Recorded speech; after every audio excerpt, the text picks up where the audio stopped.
Generation X versus everybody. Who really had it the hardest? Who's the most reliable? Tonight, we are comparing the major living generations from baby boomers through Generation Alpha, with the main focus on Generation X. The basic question is simple, though. Which generation was the most reliable, adaptable, independent, tough, consequential, and prepared for real life? Generation X grew up between two worlds: the analog childhood of house keys, pay phones, paper maps, no constant supervision. Then the digital adult world of computers, smartphones, social media, remote work, and AI. That makes them one of the clearest bridge generations in modern life. Tonight, we compare Gen X against boomers, millennials, Gen Z, and Gen Alpha across categories like reliability, courage, wisdom, parenting, fun, work ethic, emotional sensitivity, consequential, adaptability, success, survival instincts, independence, and cultural impact. It's really, they all kind of bleed in, my brother. They all bleed in, but Yeah, at the same time, we are going to score them. These have taken from a bunch of different sources and everything. And I just want to say hello to everybody. I'm Joey Shits. That there's my brother Milo Giggles. Together we make shits and giggles. And welcome to It's Not Okay TV. How you doing, my brother? man, I'm doing a-okay. I had a wonderful day today. A lot of things, a lot of small things to work on. How about you? Man, had an easy day. Had an easy, well, putting the stuff together. Put this stuff together today. It was easy, but the typical day. What can you say? Tomorrow got a busy day. How you guys all doing over there in the chat? We got Nomad, Robbie, Shane is with us in the building. Vinay, of course, Kashmira. We've got all you people. Look at you. Love you, love you. Glad to have you. I saw a question over here from Robbie Venter here. Said, what's the silent generation? Well, I'm glad you asked that, Robbie, because here's the generations that are currently alive today. There's 8 generations that are currently alive today from 1901 to 1927. Those people are 99 to 125 years old. Of course, I don't think they're at 125. I think the oldest living person is something like 119 or 18 years old, but you get the point. The silent generations are the ones born between 1928 and 1945. They're 81 to 98 years old. We didn't include those in tonight's topics because, well, they really don't join social media, and they're past their heyday, so they had their moment of being spoken to. And then you got the baby boomers from 1946 to 1964. They're between 62 and 80 years old. Generation X, 1965 to 1980. They're 46 to 61 years old. You have the millennials, Generation Y, 1981 to 1996. They're between 30 and 45 years old. You have Generation Z from 1997 to 2012. They're between 14 and 29 years old. And then you got the two new kids on the block, Generation Alpha. They're between 2013 and 2025 or 2025. And they're between 1 and 13 years old right now. And you got the new boy, which is Generation Beta. And they just started last year, and they go from 2025 to around 2039, give or take. So they're at their newborn stage, newborn to 1 year old. So those are the generations that are currently alive in the world today. There was your silent generation right after the greatest generation, Robbie, to answer your questions. Listen, my brother, Yeah, reliability. yeah, It means who shows up, keeps their word, handles responsibility, finishes what they start. They don't fall apart every time life gets inconvenient. That's what we're talking about with reliability. You know, yes, yes. And let's start with boomers.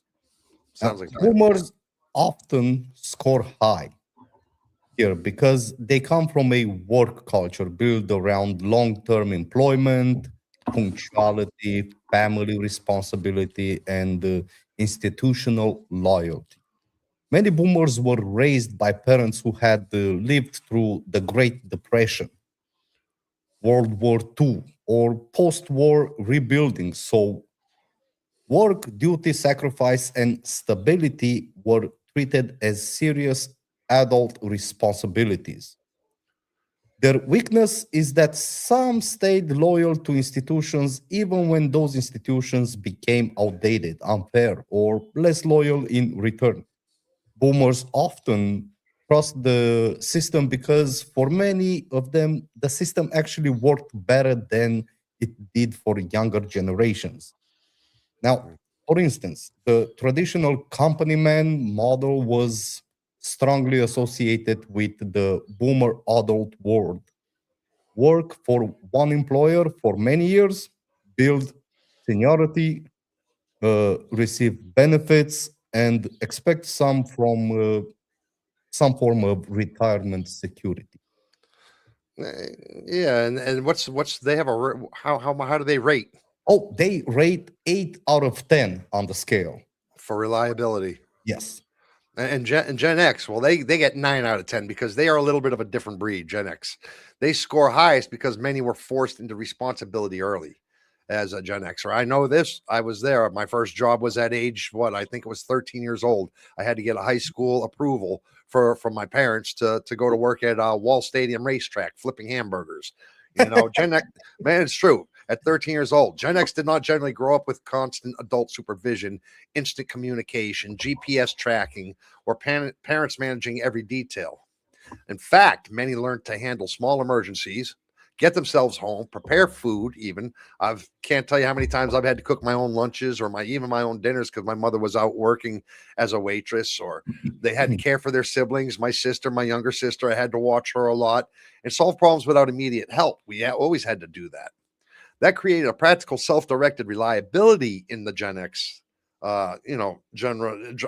I'll call it a genre. Even Gen X reliability is not usually loud or ceremonial, though. It is more often it gets done because nobody else is going to come for you.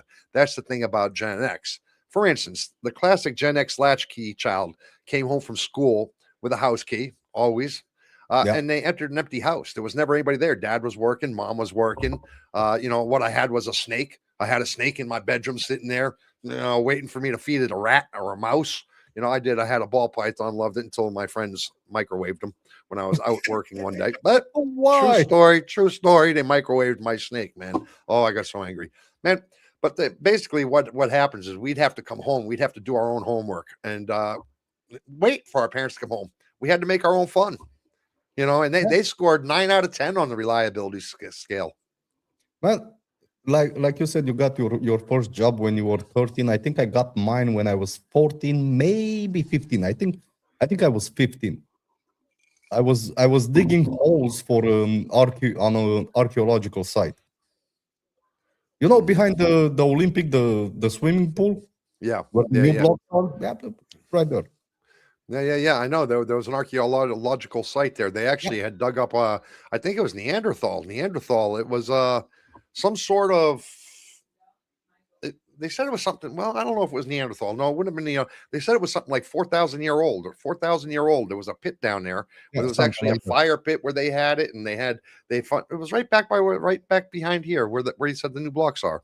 Yeah, but that was more recent. That Yeah, that was more discovery was. recent. That was in the Yeah. last 10 or When, 15 when I was 15 there, years. when I was working there, we didn't find anything, just a couple of bones and nothing interesting. Yeah, listen, I want to address something over here. Nomad Yeah. says I'm a zillennial. No, so the crossover between Gen X and millennial. Sorry, Nomad. There is no such thing. You people just like to call yourself that because you like to have the trade of the Gen X in there. There's no such thing as the crossover. Either you were born in this year and you were, or you were not. Period. Did you have some things that do bleed over? Yes, I was just talking about that to my brother. This is the thing about every generation we speak about, right? So you go from the boomers to the Gen X, or you go Gen X to millennial. It's not like all of a sudden that year stopped and everything stopped that year. No. So you experienced some of the stuff that each one had experienced on either side of your thing. But that zillennial thing, that's just something you tell yourself to try to be part of Gen X. Sorry, guy, you're millennial. Period. End of story. Now, speaking of millennials, they rate 7 out of 10 on the scale. Now, millennials can be very reliable, especially when they see purpose, fairness, and future value in what they are doing. They are less likely than boomers to show blind loyalty to a institution, but that is partly because their adult lives began during unstable economic conditions. Many faced student debt, the Great Recession, weak wage growth, expensive housing, and job markets that did not reward loyalty the way old generation expected.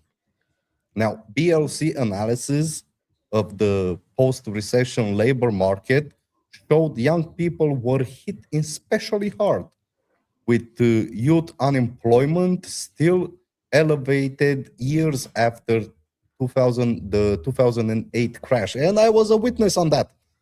No work in Alba Iulia. Yeah, Absolutely no but work. not the truth. That was the year I moved to Alba Iulia. That was the year I moved to Romania in 2008. Opened up my business and it flourished. It did fantastic window cleaning. Look, I Yes. just waved my hand. Did you see how magically I turned gray? Did you see how magically I turned gray? Yeah. But the funny thing about 2008 was that I was working for a company as an electrician, right?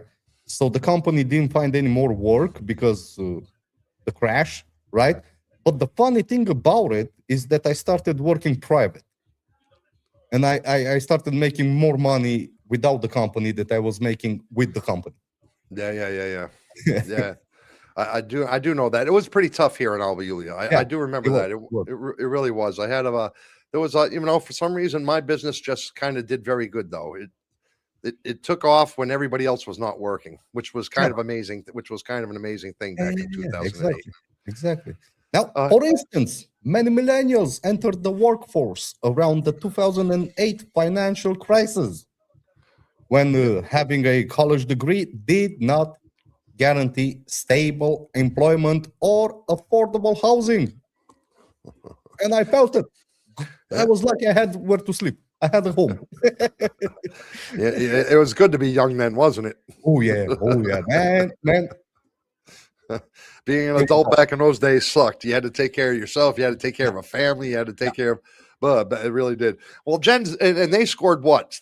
How much? What they score on the 7 out reliability? of 10. 7 out of 10. Well, Yeah. Gen Z scores 6 out of 10. Gen Z can be a disciplined, creative, and productive set of people, especially in digital environments. However, they are also more likely to challenge traditional work expectations, as ask direct questions about pay, reject unpaid extra labor, and avoid jobs they see as exploitative. Yeah. That's my opinion of Gen Z. Yeah. Older generations may see this as unreliable. I'm sorry. Yeah, that's how they see it. That's how they see it. But Gen Z often sees it as refusing to sacrifice health for workplace that may not reward loyalty. Their reliability may depend less on obedience and more on whether they believe the system is fair. Look at how red I am. For instance, my lighting is just going nuts, man. Gen Z is strongly associated with the workplace debates about quiet quitting, pay transparency, burnout, remote work, and work-life balance. The question is really, and they have, like I said, a reliability scale of 6 to 10. The debate question I have for you is: Gen X actually more reliable, or did they just have fewer choices back in their day? Well, it was the whole economy was more stable. Was more stable, in my opinion. And it's not about having more opportunities or choices, because nowadays you have a lot of opportunity and choices to work whatever you want. You can work remotely, you can work for a company, you can do office work, you can do whatever you want nowadays. So they do have more choices, in my opinion, and I think that's the reason why they're so picky, because they have so many choices. You think so? Yeah. That's my opinion. I think looks like I'm working on it. I'm working on it. Leave me alone. I'm listening to you, man. And at the same time, I'm trying to figure it out. I don't know what the hell happened, man. It was all looking pretty good at first, but then I noticed the back screen is all glittery and everything. Yeah, you do have some static going on. I have a bunch of static going on, so I don't know what's happening here all of a sudden. It's just killing me. Oh man. So anyway, listen. How about courage, my brother? What do the people got to say? How about the people over here, man?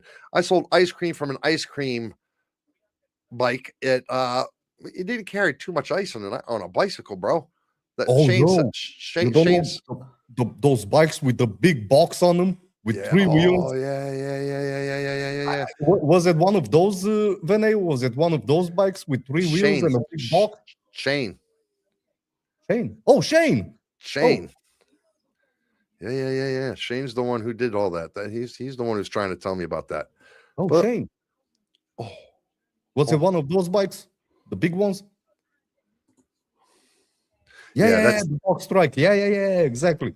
yeah, the box trike. Yeah. How about we got? Let me see. What does Vinay say? Vinay's like the Shane Chambers. I did a promo work for business at 14. I think your camera's on its way out, Joey. Man, it better not be. It was a freaking pretty much new camera. It's the lights. I don't know what's happening. But Man, right now it's good. Don't. Right now it's Abruzzo. yeah, I'm not touching anything right now, my brother. I'm not touching anything. I know it was going in and out on me, man. If I'm not moving a muscle, because if I go back, it's going to turn red again. How about courage, man? Courage means who faced fear, uncertainty, danger, pressure, social changes, hard times, a personal struggle without instantly folding. This kind of situation. How about Okay. this? Who do you think is who do you think is stronger here? Has a better rating? We're rating these generations 1 to 10. You know, Well, we've used a lot of different resources on this, so this is what we got.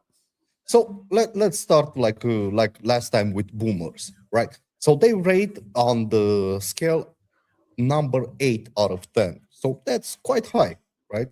Now, boomers lived through major historical pressure, including the Vietnam War, the Civil War rights era, the Cold War, political assassinations, inflation, stocks, energy crisis, and massive cultural changes. Their courage was often public and institutional. Now, military service, protest movements, labor battles, religious life, political organization, and social change. Boomers also grew up under the influence of parents who had lived through depression, war, rioting, and post-war rebuilding. That gave many boomers a strong sense of duty, but also a belief that hardship should be endured rather than openly discussed. For instance, the Vietnam War era forced many young boomers into major moral and personal decisions about military service, protest, patriotism, authority, and personal risk. Yeah, because I think they had Vietnam War and the Korea War and stuff like Yep, that. So back in the boomer time, I believe yep, they had the yep. Korean War as well. So they were quite the war generation. And the Vietnam War was a nasty one. And what we score them at? 8 out of 10. 8 out of 10. Well, Yep. once again, the Gen X have it at 9 out of 10. Gen X Oh, had a quieter form of courage. They grew up during the Cold War, nuclear anxiety, but not actual fighting. The yeah. AIDS crisis, high divorce rates, economic uncertainty, rising crime fears in many cities, and less emotionally protective childhood culture. That's how the Gen X grew up. Their courage was often were private. They endure, they adapt, they figured things out, and kept on going without expecting much sympathy from anybody. You know, we're the people that literally, if you fell off your bike, you scraped your knee, or you got banged up, or you went out into the woods with your friends, and you because we used to go out in the woods all the time, Yeah, yeah, with the bikes. build man, not just Yeah, bikes, building just bonfires and having full on bonfire nights with building tree forts, way up yeah, there. Good God, yeah. every time I move my hands, my face goes. Every time I move my hand, my face goes. What the hell is going on here, man? So, man, so I mean, this is really, I mean, it was really quite the time. I'm a Gen Xer, and I had nothing but a great time as a kid. The Gen X courage is less about public speeches and more about functioning without much help, actually. They were often expected to absorb stress quietly. For instance, the Gen X children grew up with Cold War nuclear fear in the background. We used to have these tests at school all the time. Yeah, You had to hide under your desk. You had to do this. You had to do that. The alarm would go off. Fire alarm would go off, etc., etc. Man, this color thing is killing me. It's killing me.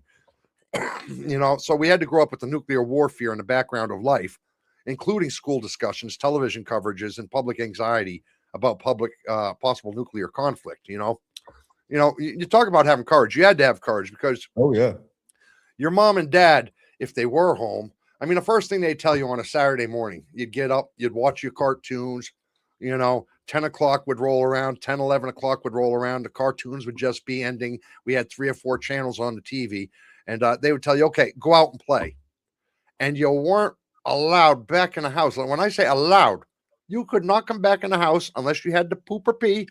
You could not, and even that they expect you to do outside half the time. You could At not come least back in the house. Come back by the time the street lights were off. That was the only thing we would hear. the Go streets out, lights are on man. By the or time they off. came on, by the time the street Oh, lights came okay, on, okay. Yeah. we had to be back home. Had to be back home by the time the street lights came back home. But it didn't matter if we were just 1 block away Or 10 blocks away. or we were 2 miles away. They didn't know, man. Man, it was so bad. It was so bad growing up that as a Gen X kid, as far as parents caring about stuff like that, that they actually had a TV commercial come on every night at 10 o'clock at night. And on every channel, 3 to 5 channels back in the day, right? 3 to 5 channels. There would be a TV commercial that would come on at 10 o'clock at night. Ding dong, ding dong, dong, dong. Wah. It's 10 o'clock. Do you know where your child is? They had to remind the parents That they have a that they child. had children. I'm not exaggerating. I'm not lying. I'm not trying to be funny. It was on every channel at 10 o'clock every single night. Do you know where your child is? Yeah, man.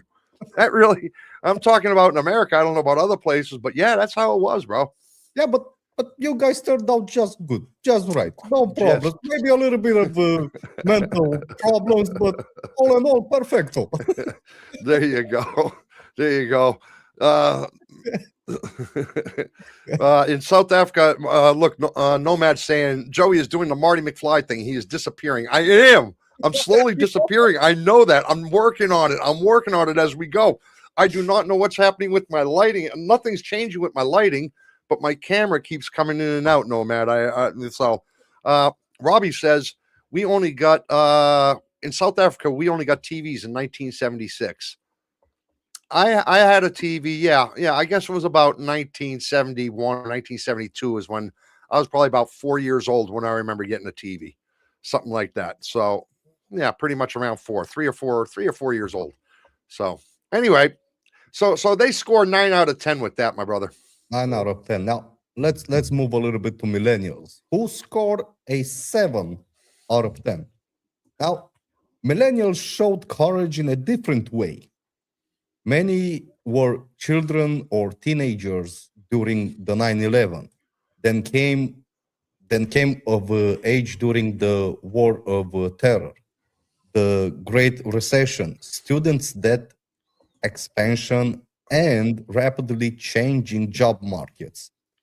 They also pushed public conversations about mental health, burnout, toxic workplaces, and broken economic promises. Now, their courage is not always physical or silent.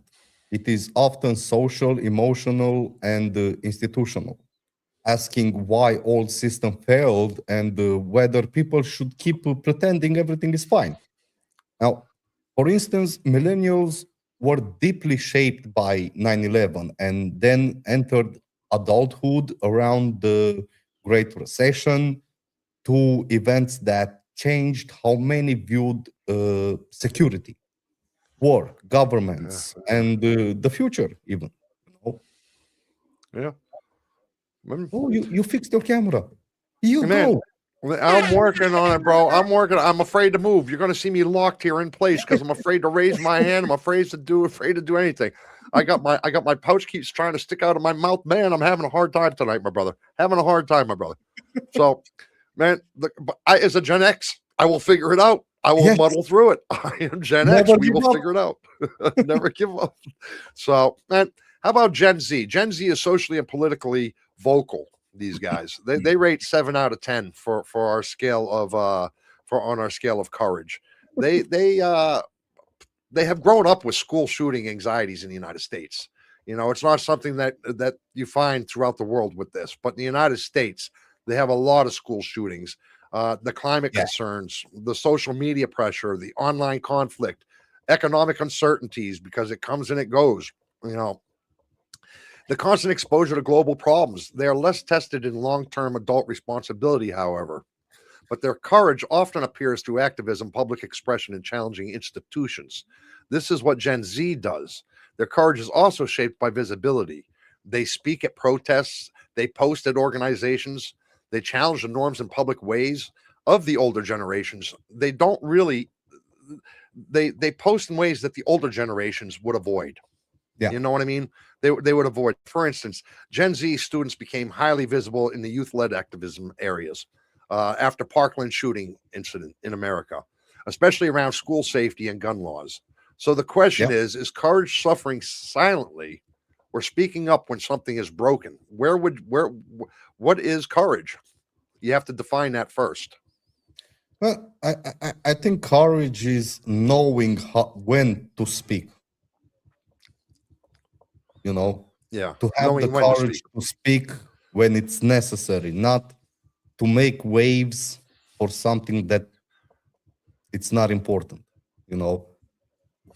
Because if you speak on everything and you make a big deal out of nothing, that's not courage, right? That's just hypocrisy, I would say.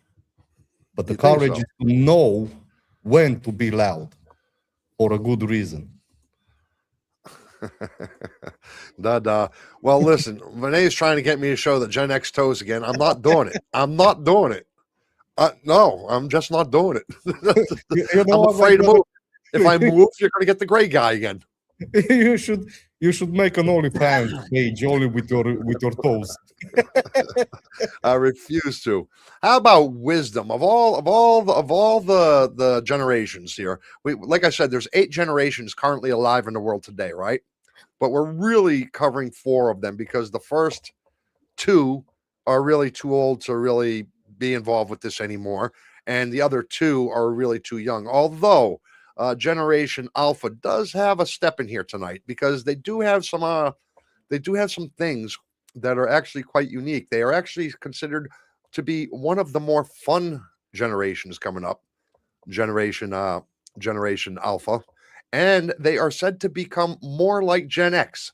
Generation Alpha supposedly is going to compare more like Gen X because it's the Gen X parents that are actually raising the Gen Alpha. Yeah, man, I that's what. I I do not see it that way. Well, you got to wait till they grow up, but you know that this is what they're trying to say. They're trying to say that's what's coming on.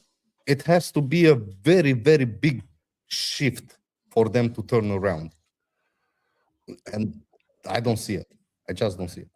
Man, you have a father like me who's pretty disciplined and pretty stern. You know, I mean, I'm very Yeah, patient with my child. I teach him the morals, I teach him the rights and the wrongs, but at the same time, I give him very little slack.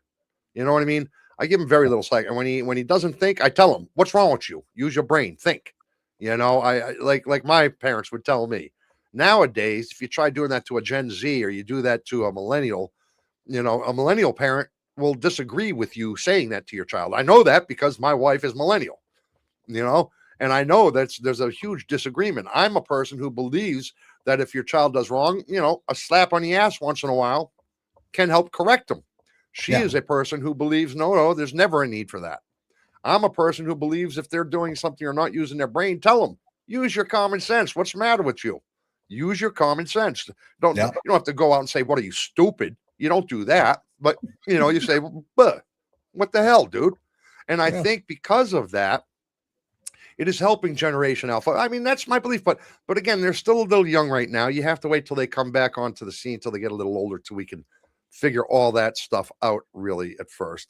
Where the alphas rate? The alphas, well, those are the 13-year-olds from the 13. Where was alpha at, man? Let me see. Let me see. Alpha is at they are between 1 and 13 years old right now. So they're not really discussed all the way around tonight. They are discussed sometimes because you know they're a lot of this. There's the data is not in yet. Like for wisdom, for instance, wisdom. Wisdom means who makes better life decisions based on experiences, perspectives, common sense, right? Emotional intelligence and the ability to see a consequence before walking face first into a rake or something. That's common sense, right? I mean, you got to use your brain. I mean, I've got so many different analogies I could use for this because we just did a show on this just about 3 weeks ago, 4 weeks ago, about how, or 2 weeks ago, the death of common sense. Yeah. And it's the truth. Common sense is becoming something that is just going out of the window. It just almost doesn't exist anymore because people are just so used to handing them to them. Now, is that a generational thing, or is that a global thing for everybody? Of all ages, or what is that? I can't quite figure that one out. But anyway, that's what wisdom is. What do you think about the boomers with their wisdom?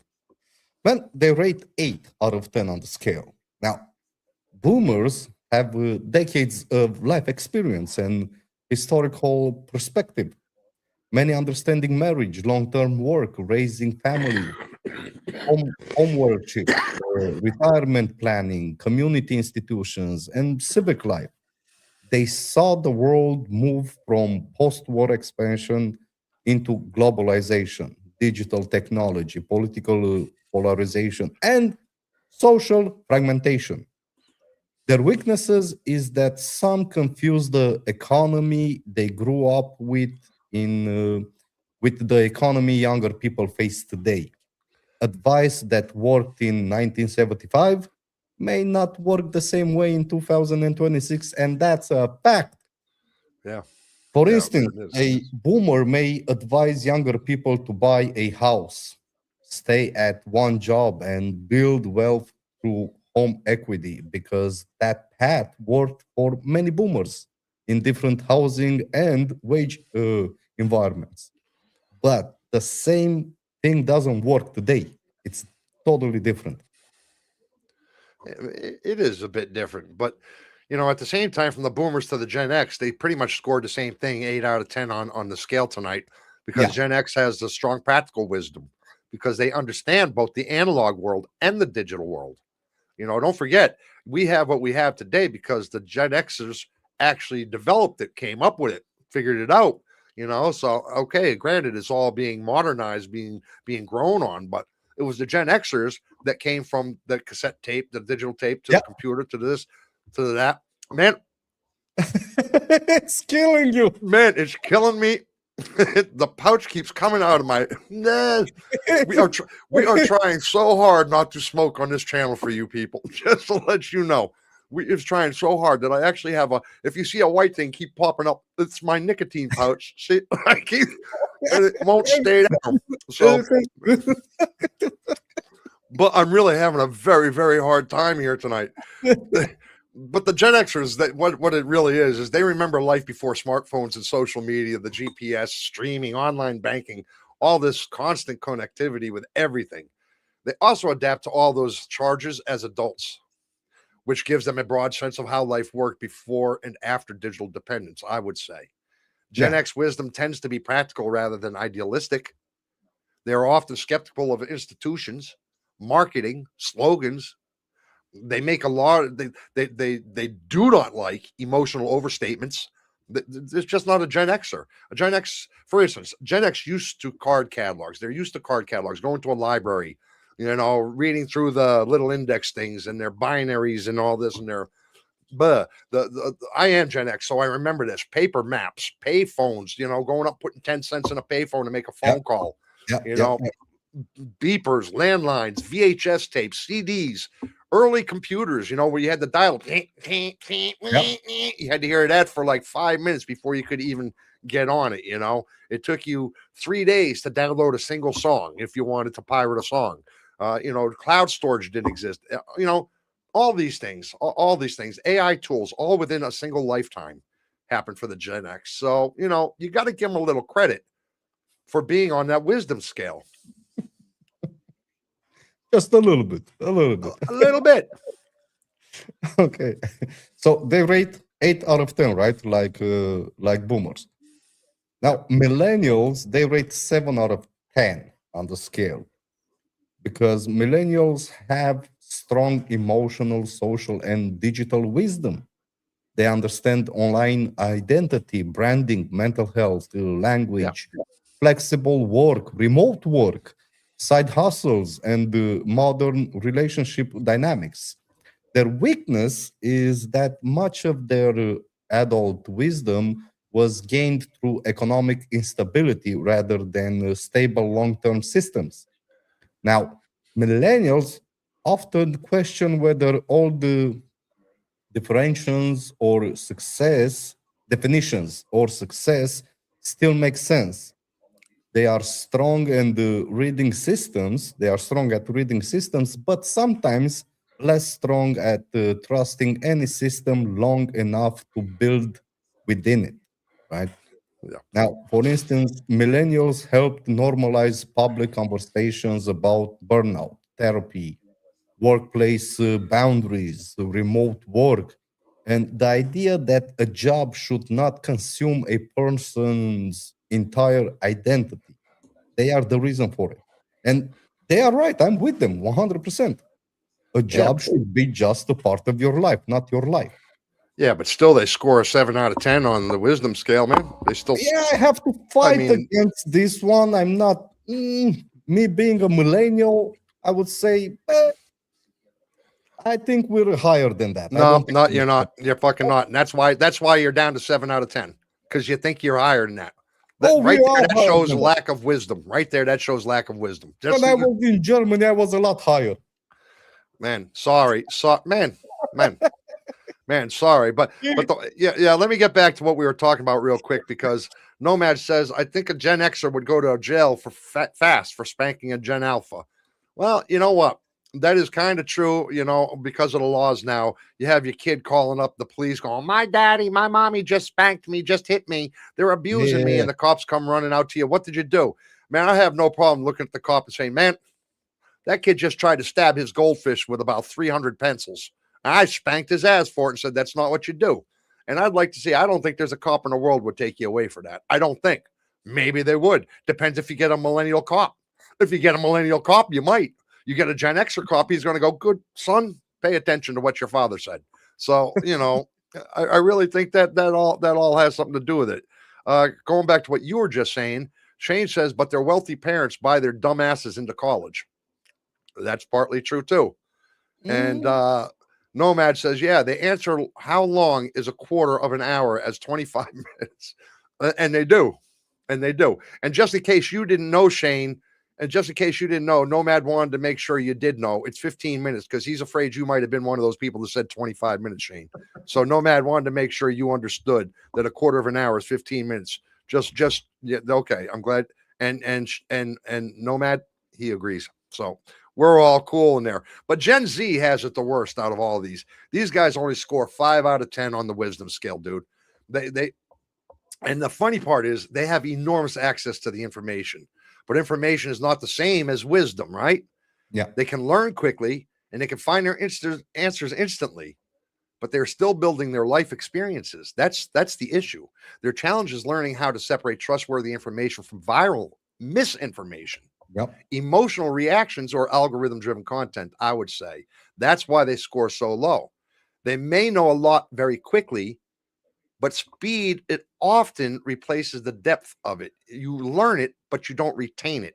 You're swiping it, you hear it. The way we had to do it back as a Gen X, if you wanted to know something, we didn't have the computers. We didn't have that. We had to read a book.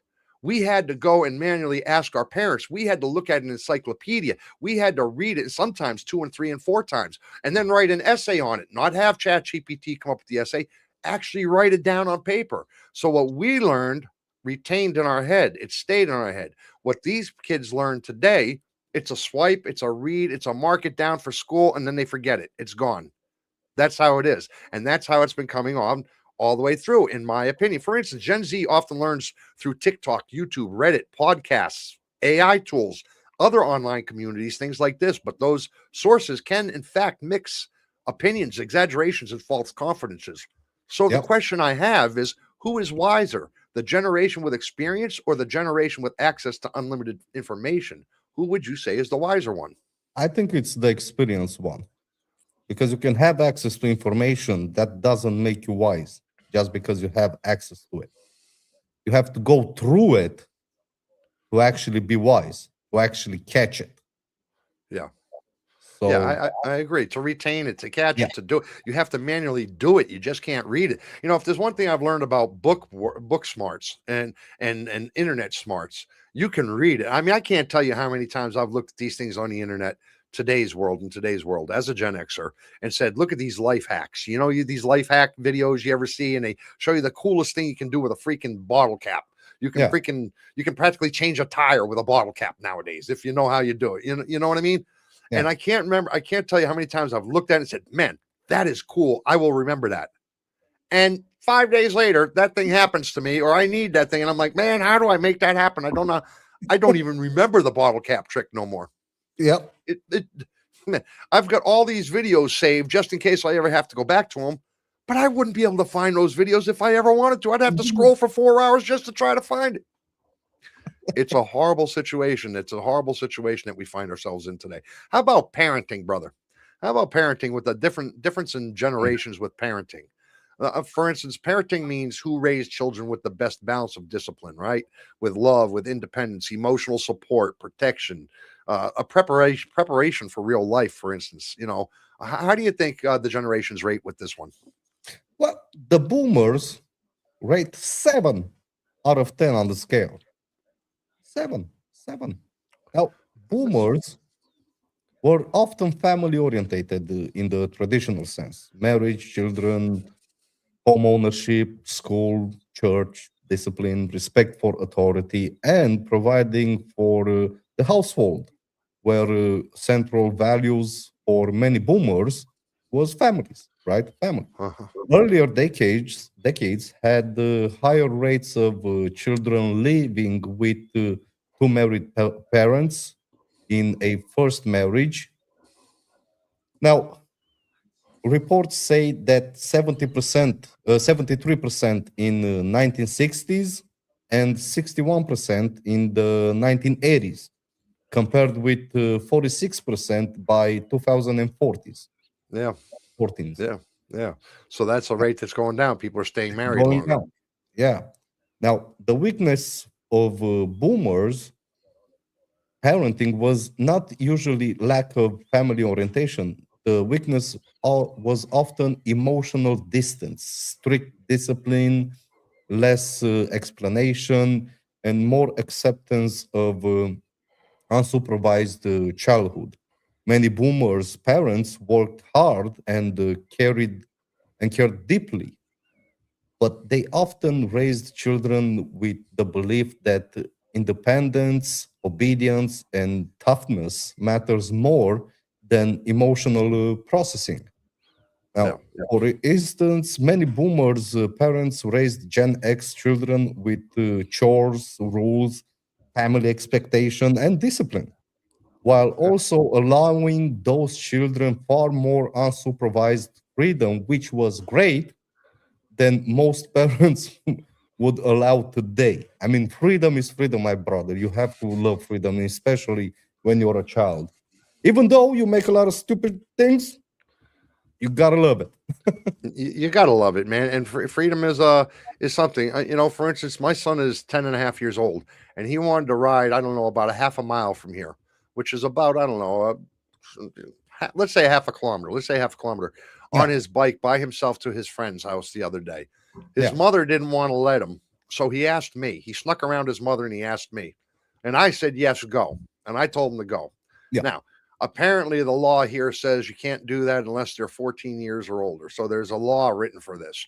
But for me, in my law, as a parental law, I think your kid at 10 and a half years old who's been riding a bike for 3 or 4 years at this point, knows how to ride a bike, knows the road from here to there. yeah, You're not in a dangerous city or anything like that. I think that kid should have the right to take his bike and go ride down to his friend's house. yeah. That's my opinion as a I'm, parent, you know. I'm with you 100%. I mean, I used to ride the bike when I was 10, 11, 12, all over the city, all over the city. Yeah, I mean, I just don't think you're doing a child any favors when you hold them back from growing like that. I mean, yeah, are there dangers? Yes, but there's Sure. dangers in everything we do, right? Everywhere. There's dangers everywhere we go, and even if you're sitting right there with him, Or even Yeah. if you're riding the bike next to him, you can't prevent him from falling if he falls. What are you going to do? Stick your hand out like they used to do back to us in a car? Man, that's how we rode in a car as a Gen Xer. We didn't have seatbelts. Man, you know how many times we laid up on the back window on the back of a car? You know how the seats would go up, and then you had that back shelf. Nowadays, you don't have that, right? Because you have all these new soup cuts and you have the Brex and everything. But back in the day, there used to be a back layer, sort of like a front dashboard in the back with the back seat. Man, we used to lay up on that thing. Our parents would slam the brakes, stop at something. We'd come flying off and bash our heads against the back of the seats. Man, that was fun. That was Yeah. fun. You'd get up shaking your head, maybe even a little blood trickling down from the corner of your lip a little bit. Your parents would turn back at you and go, "You should have held on tighter. What'd you think of Yeah. that?" Yeah, and we would laugh it off, man. It's true. It's true, man. Nomad says I would have done so well with school if I had a phone with internet. I would have cheated so badly. Yeah, maybe you might have. You probably would have cheated, but you wouldn't have learned anymore. That's for Yeah. sure. Yeah. Skurzat says it depends. Amount of knowledge is one, but being able to find just enough information to solve a problem is, I think, much stronger skill in nowadays than being able to learn a lot of it for no reason.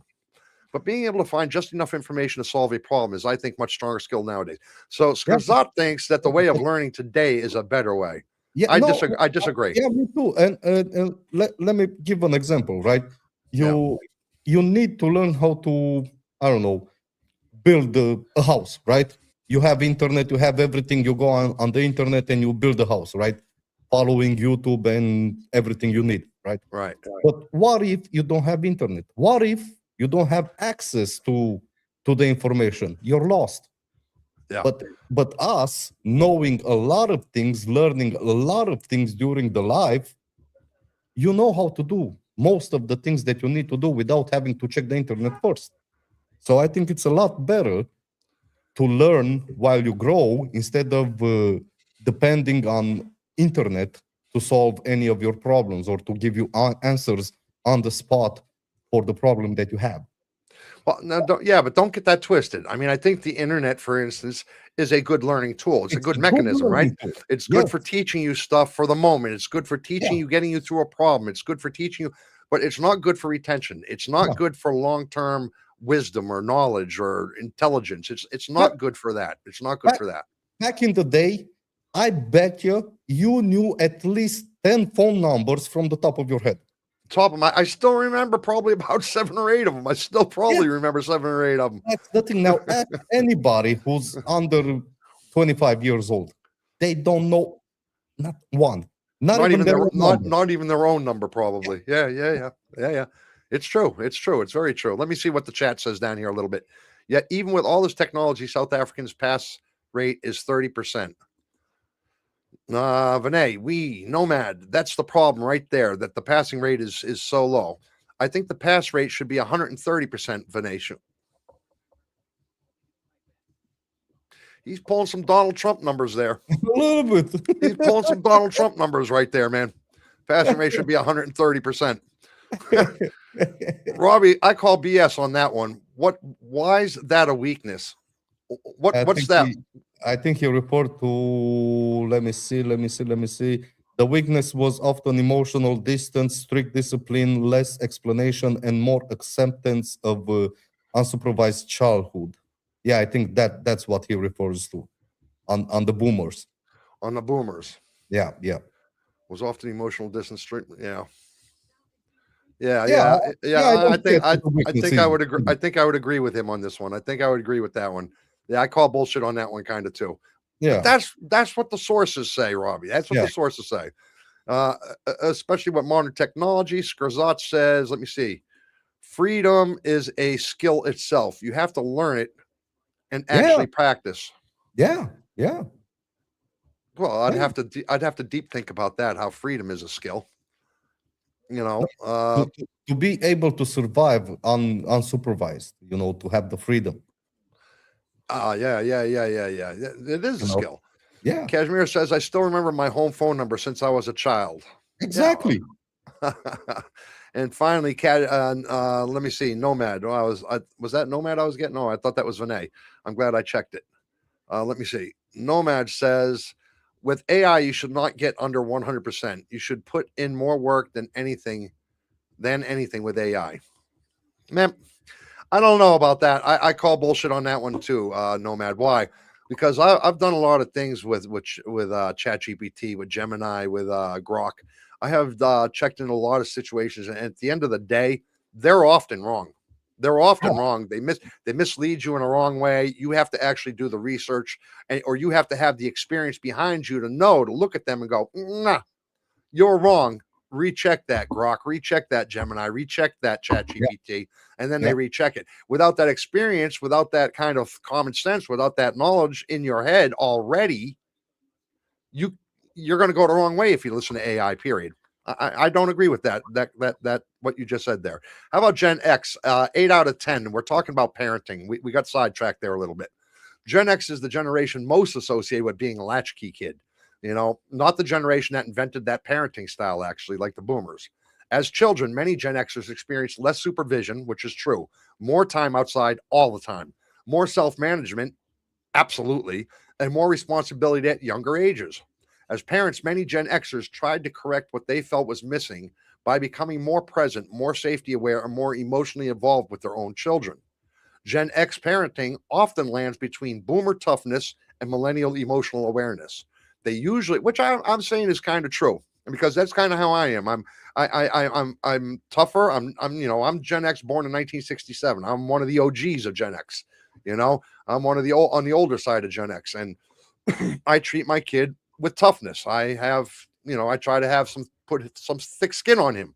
At the same time, my wife being millennial, I have to temper that down with the understanding and the okay. And when I feel that come up like that, oh, dude, what's wrong with you? I have to be, hey, it's okay, my little buddy. We'll get it next time. I have to temper those two things. So it's true. It lands between the two. They usually value independence, but they also know what neglect or emotional distance feels like. A Gen X, that is, a Gen X parent. A Gen X parent may have grown up walking home alone, staying outside until dark, and spending hours without adult contact, then raised their own child with cell phones, scheduled activities, closer supervision, and more emotional check ins. It's absolutely the truth. yeah. Yeah. Now, millennials, they rate 7 out of 10, like boomers. Now, millennials are more emotional aware parents. They are more likely to discuss feelings, boundaries, neurodivergence, therapy, mental health Neurodivergence. divergence. It was hard to pronounce that neurodivergent. Therapy, mental health, uh, screen time, gentle parenting, and childhood development. Their strength is emotional presence. Their weakness is that some may over explain, over negotiate, or struggle to set firm authority. Now, millennial parenting is often child centered and information heavy. That can be good for emotional development, but it can also make parenting more anxious and complicated.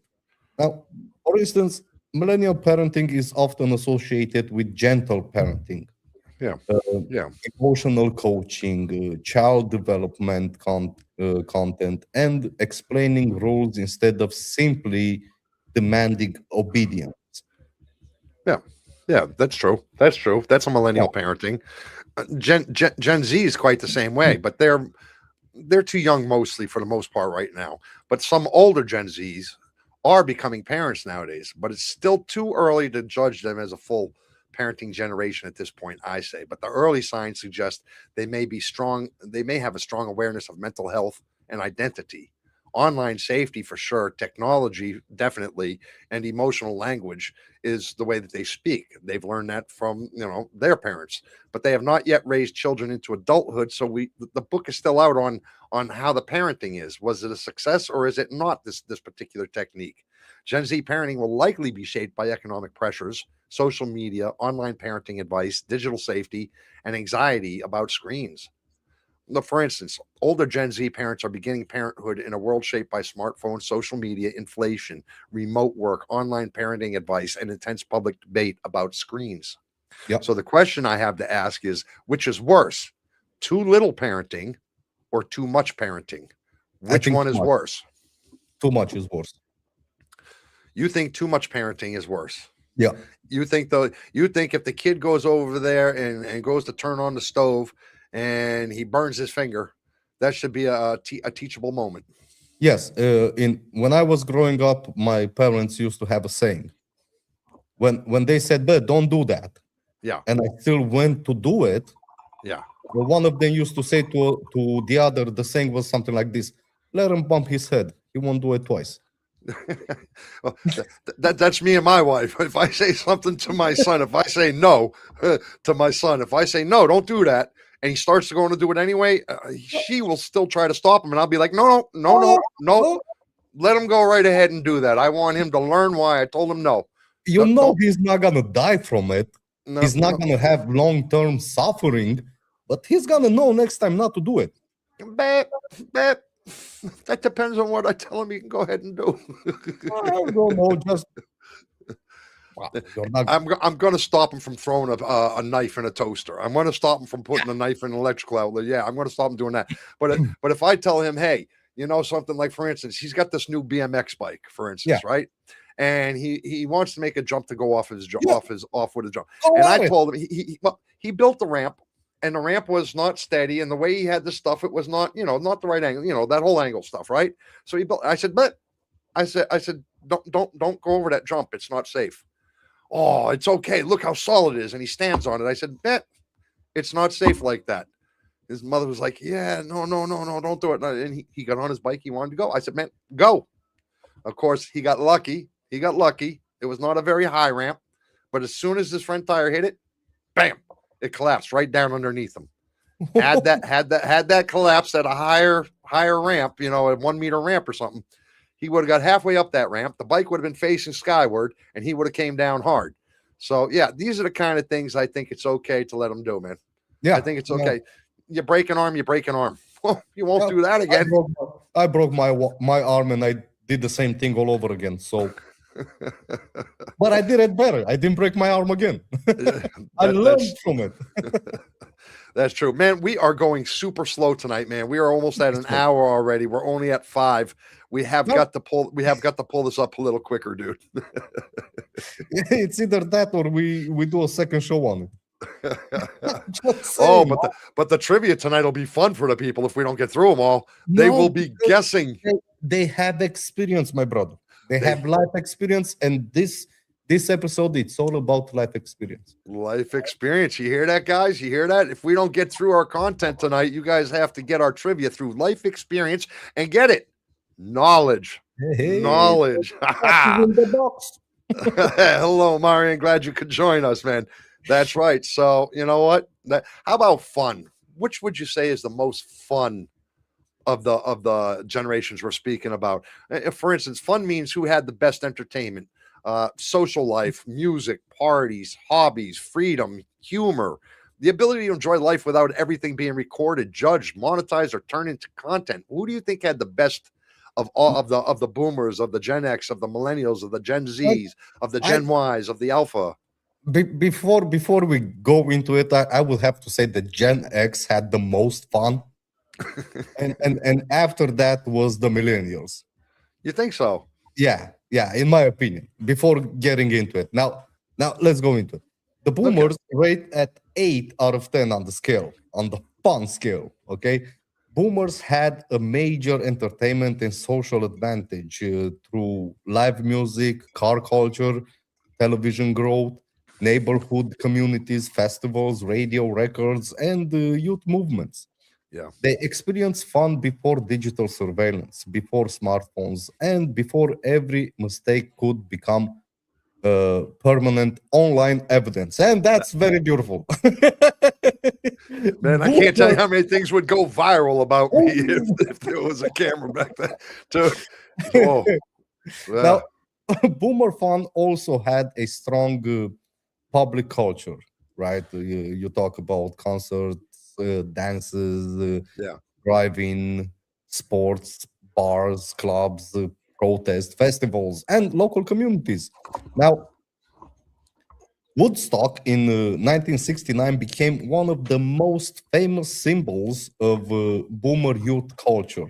live Yeah, yeah, yeah. music, rebellion, and generational identity. Yeah, yeah, yeah. Woodstock in New York. That Yeah. happened in New York in America. Yeah, well, man, I don't know. Gen X, I think had the best time. Now, I don't Mhm. know. I wasn't a boomer, but I have lived through, Gen X, Millennial, and Gen Z, Gen Y. I have lived through all of them except for Boomer. So I cannot speak intelligently for the Boomers. How much fun they had. However, they did have Elvis Presley. They did Yeah. have, the sock hop. They did have the drag racing on the strip. They did have the movie theaters, drive-in movies. Man, they had a lot of things that I consider fun, that I would consider fun, you know. But Gen X, when it came to the wild times, the score is very high, 9 out of 10. 9 out of 10 for this, man. Man, I can't. Yeah. We used to go back in the woods, called a place called the Cow Path, and we would take paint cans, start huge bonfires, 16, 15, 16, 17 years old, start these huge bonfires, take paint cans and hairspray cans, throw them Yeah. in the fire. They Exploding. would Explode. blow up. They would blow off like missiles. One kid took a handful of bullets and threw them in there. Now you wouldn't think bullets would go off in a fire. No, You wouldn't. You why wouldn't would think. you think that? I wouldn't. Nobody there thought it because we thought you had to actually hit the end of a bullet. Poof! I Yeah. thought the impact. Bam. But Yeah. but people with common sense ran, and we all ran, and we scattered as soon as I remember the kid's name, Keith Austin. Keith Austin. He took the handful. He threw a handful of 22 caliber bullets into this huge bonfire. We all ran, and all of a sudden, bam, bam! A few of them went off. All of a sudden, we hear, "Ow!"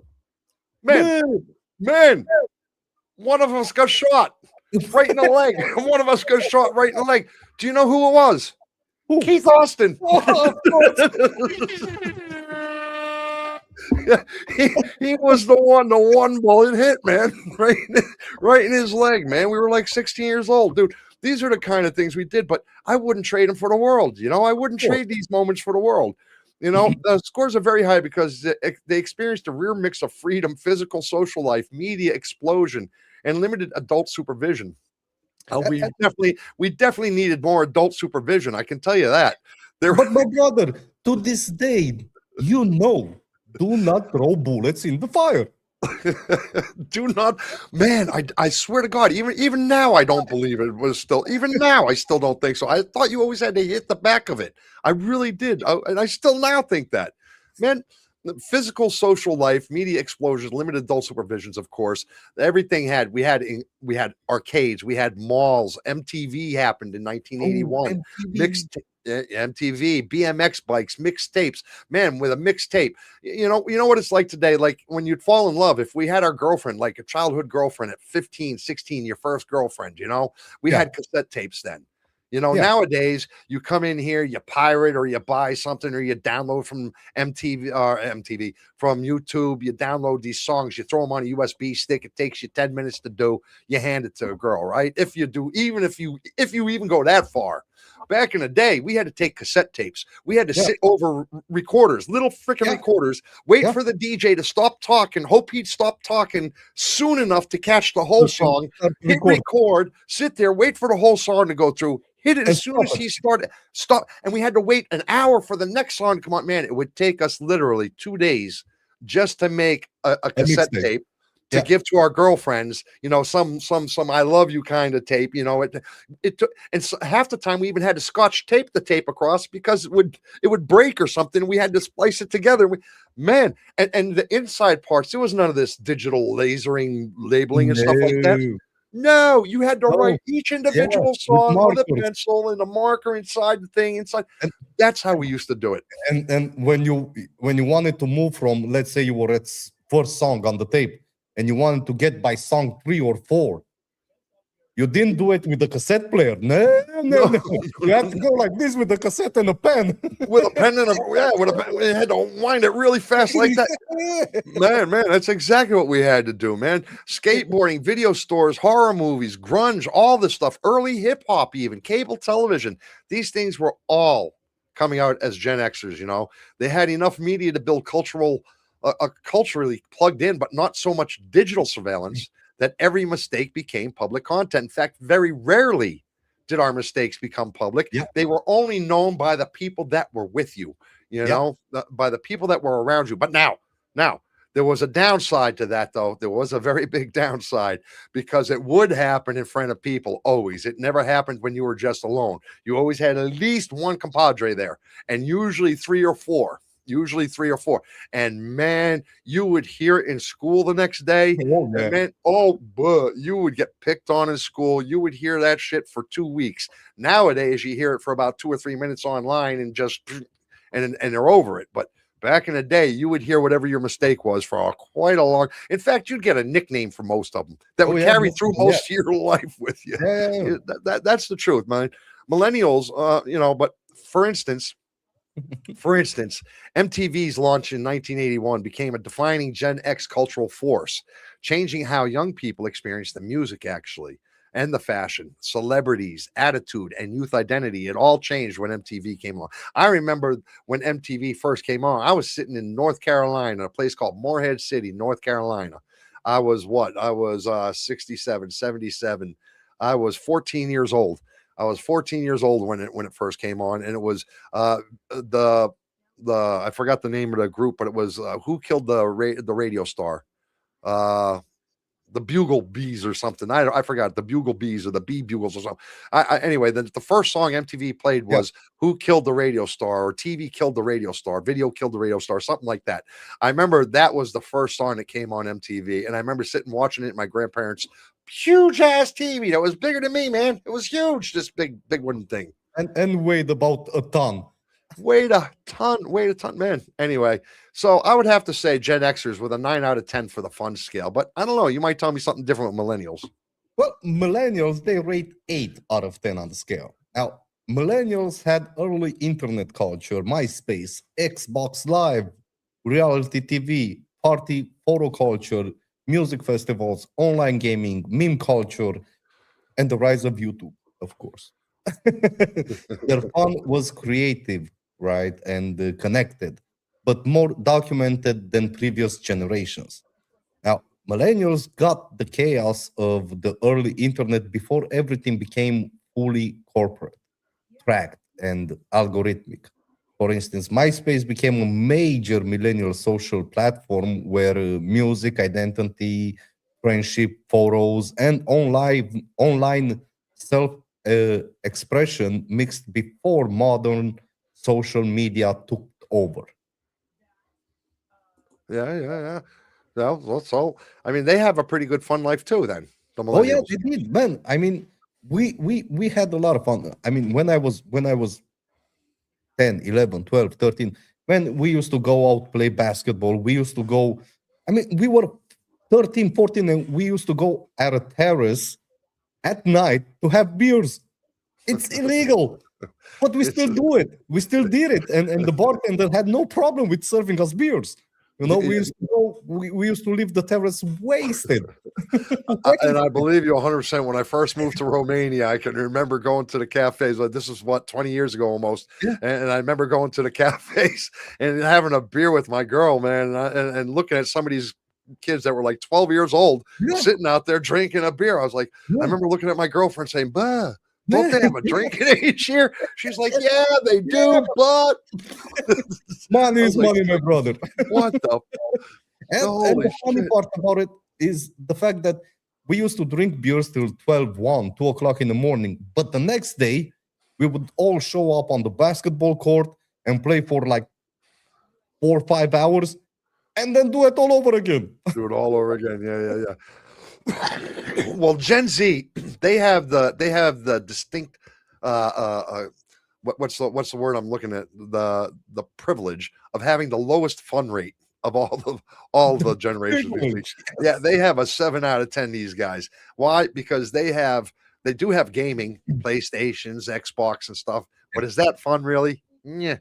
TikTok, memes, streaming, Discord, online communities, viral trends, these kind of things, instant access to entertainment. But it's all online entertainment. It's all sitting down at your bed or sitting down at your computer and doing it. There's not any of that real fun. So you'd have to define fun. To them, it's fun. Yeah. But I don't think they will ever laugh or have the memory or experiences that we as Gen Xers or even the earlier millennials will have. You know, these memories will stick to us. You ask one of these people who are sitting, one of these Gen Zs, 15 years from now about their youth and childhood, their whole memory and their whole stories. You and I and the people over in our chat can come up with all these Oh, memories. oh We yeah, could talk probably for the next 10 hours between all of us in chat, you and me, about childhood memories. You yeah. ask a Gen Z 15 years from now, 20 years from now, describe his childhood. He's going to say, "Oh, I used to play a lot of Xbox." Well, what did you do? "Oh, I played a lot of Mortal Kombat, or I did this, or I did that." "Oh, really? And You what don't else?" even know the games that they play. Mortal Kombat. We used to play that. That's my point. That's my point. So, and that's going to be their whole limit of their childhood that they can remember. I mean, it's the truth. It's the truth. Their fun is highly creative and fast moving. It's true, but also more watched, filtered, judged, and shaped by algorithms, not actual actions. Pew studies have found that about 7 in 10 US teens visit YouTube daily, including 15% almost constantly, while 57% visit TikTok daily and spend up to 2 to 3 hours per day, That's a two lot. to three on TikTok. Gen Z their fun is powerful but pressured. Much of it happens under public measurements like views, comments, shares, and screenshots. So their fun depends on other people, not on themselves. For instance, TikTok became one of the defining Gen Z platforms, right? Yeah. Shaping music charts, slang, dances, comedy, fashions, political messages, these kind of things.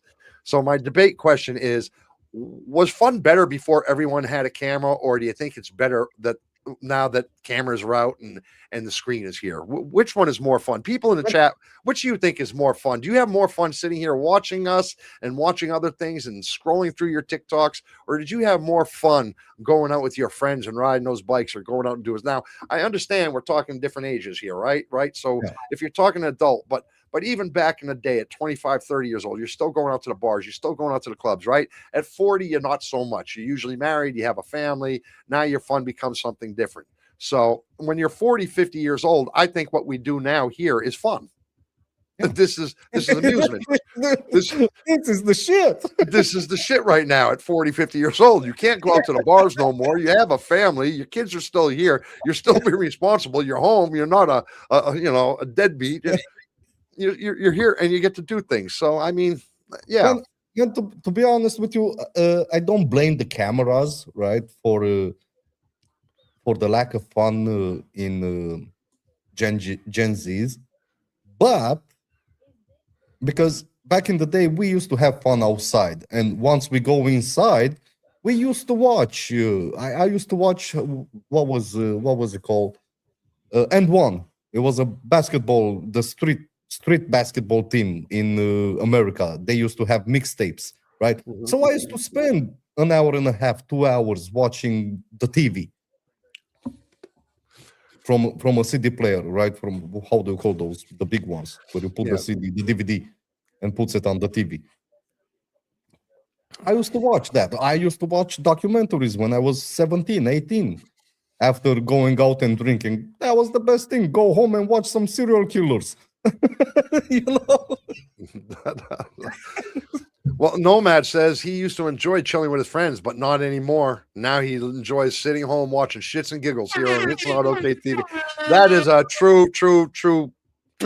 You are a fan, Nomad. Thank you very much for that.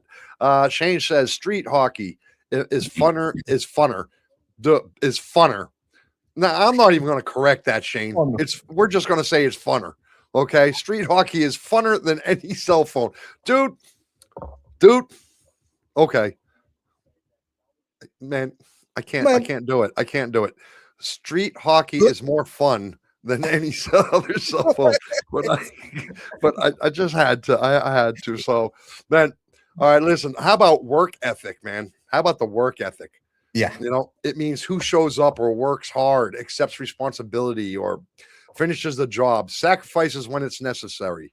How about understands the life requires effort even when conditions are unfair? You know, the lazy stereotype means which generation gets accused of avoiding hard work, expecting comfort, rejecting responsibility, or even refusing difficult tasks. You know, what do you say about the boomers? Do you think they had a good work ethic? Yeah, when it comes to work ethic, they rate 9 out of 10 on the scale. And when it comes to lazy stereotypes, they are 3 out of 10 on the scale, right? Now, boomers generally had a very strong work ethic and were raised to value employment, sacrifice, family responsibility, discipline, loyalty, and long term stability.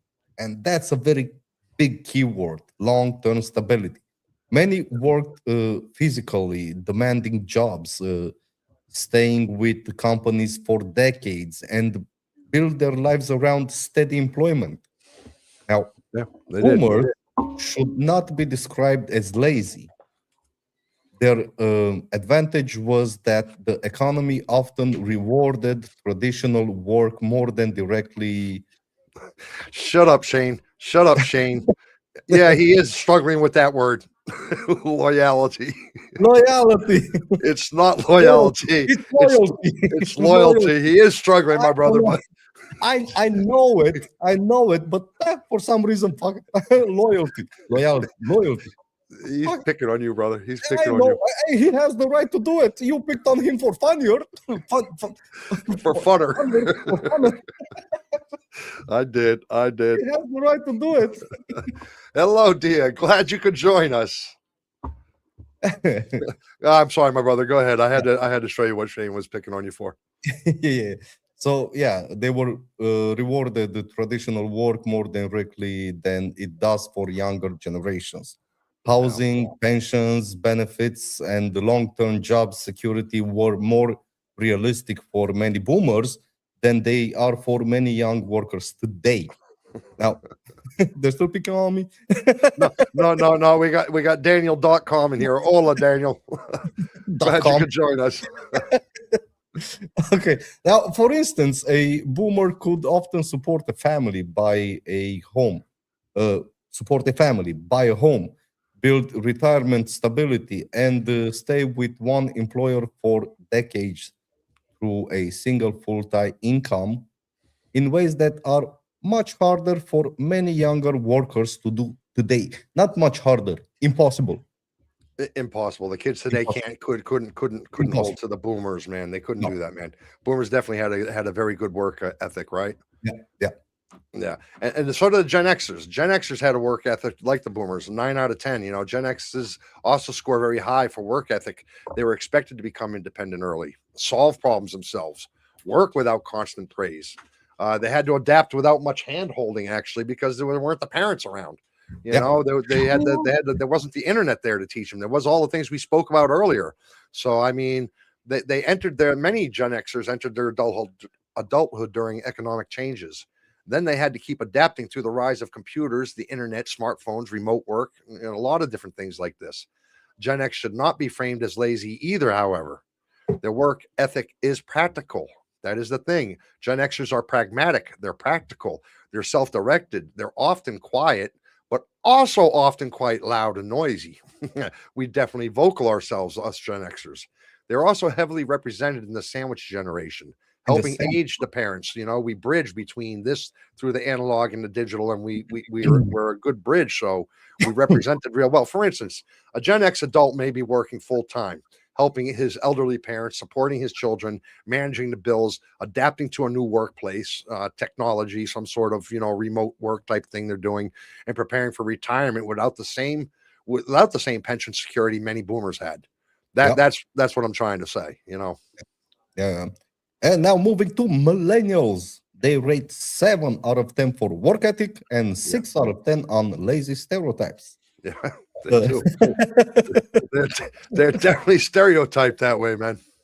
the the lazy millennials stereotype is mostly unfair. Millennials are often hardworking, educated, tech savvy, and entrepreneur. Something with entrepreneur. But they entered adulthood during a much harder economic period than they were promised. Many faced a great recession, student debt, high rent, weak wage growth, expensive housing, and unstable job markets. Their lower loyalty to employers often come from economic reality, not laziness. Millennials learned that staying loyal to one company did not always guarantee raises, Yeah, security, or yeah. advancement. That's Uh, true. job hopping became part, part, partly, part, how do you pronounce it? Partly? What? A, Job hopping became partly a survival, yeah, partly. partly Yeah, a survival strategy. yeah. Now, for instance, millennials became known for job hopping partly because many realized that switching jobs was often the way. Well, I the turned only red just to do that for Vinay. Just for Vinay, I had to turn red. Now I have to screw everything up. now you're red again. Well, Vinay was asking for it over in the chat. She's asking for the loyalty toes, man. If you don't believe me, it's right there. I She's see it. asking I for it, see it. man. She's been asking me all night for the toes, so I had to show her the toes. Now look at me. Now I'm a punk rocker again.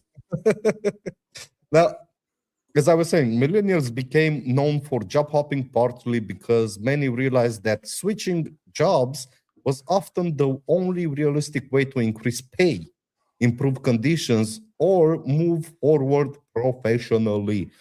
And they're quite right on this one. Oh, your head disappeared. Yeah, I got I had to do that for her. Well, it's like this when you're talking about that. Loyalty, It's I said it right. Loyalty. You said loyalty, right? Bravo for Loyalty you. shame. Bravo for you. Well, Let's Jen's play loyalty. golf clap. Here it. It's not okay TV. Golf clap. Thank you very much. Thank you. Well, Gen Z, man, Gen Z had a 6 out of 10 has a 6 out of 10 work ethic.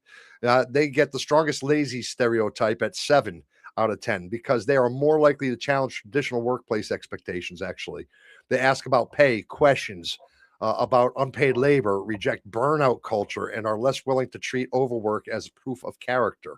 They don't believe it's character; they believe it's abuse. Yep. Some of that can look lazy to older generations, especially Boomers and Gen X. But some of it also gets a reaction to watching older generations work hard while they're still struggling with debt, stress, health problems, layoffs, retirement insecurities. You can't blame them in a way. So Gen Z is strongly linked to conversations about work-life balance, remote work, and pay transparencies, and the boundaries, refusing to give extra labor to employers without clear compensation or purpose. So, I mean, excuse me, I get it, but and Gen Alpha, well, they're just too young right now. They're Yeah. only 1 to 13 years old right now. So, but they're looking like they're having a little promise, Gen Alpha. They're looking like they're kind of getting out of that stage a little bit more than Gen Z. They're looking a little bit. I'm not seeing it myself, I give my son, like for instance, I gave my son a list of chores to do. And I said, listen, here's the deal. I'll give you X amount of dollars. It came to something like $20 a month. I'll give you $20 a month if you do this, and this, like 5 chores.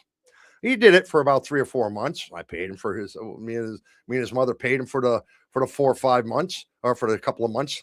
And then all of a sudden I noticed these chores stopped being done. And I was picking them up again. And I said to him one day, I said, hey, why'd you stop doing your chores? He looked me dead in the face. And my son is 10 and a half years old. He looked me dead in the face and he goes, you know what? It's not worth the pay. No. It's not worth the pay. He said, I'd rather not do my chores. I was like, damn, dude. What are you gonna say? What are you gonna say to that? I could raise the price. I gotta pay him more than so. I mean, as a father, I have a choice. I have a choice like, hey, get over there and do it now, like my father would have done, and fight with his mother, telling me he's too young, leave him alone, let him enjoy his childhood, or pay him more money to do the chores. I think the right thing to do in this situation is just take him aside, both of you sit at the table and go like this. Look, my son, listen to me. So I gave you $20 a month to do the chores that you're supposed to do. Now, since you refused the $20, now you're gonna do it with no pay. You got it? If you think it's not enough. Yeah, well, I tried to do that, but I heard from his mother saying, you leave him alone. He's 10 and a half years old. He's got Yeah, his childhood. I said, I don't care if he should have chores. He should have had chores since he's 8 years old. yeah, chores. I don't see it as abuse. He should be. Especially when you pay him. And $20, the kid looks at me Yeah, and says, 20. It's his words, quote unquote, Dad, it's not worth it. The money's not worth it. I'd rather not do my chores. man, man.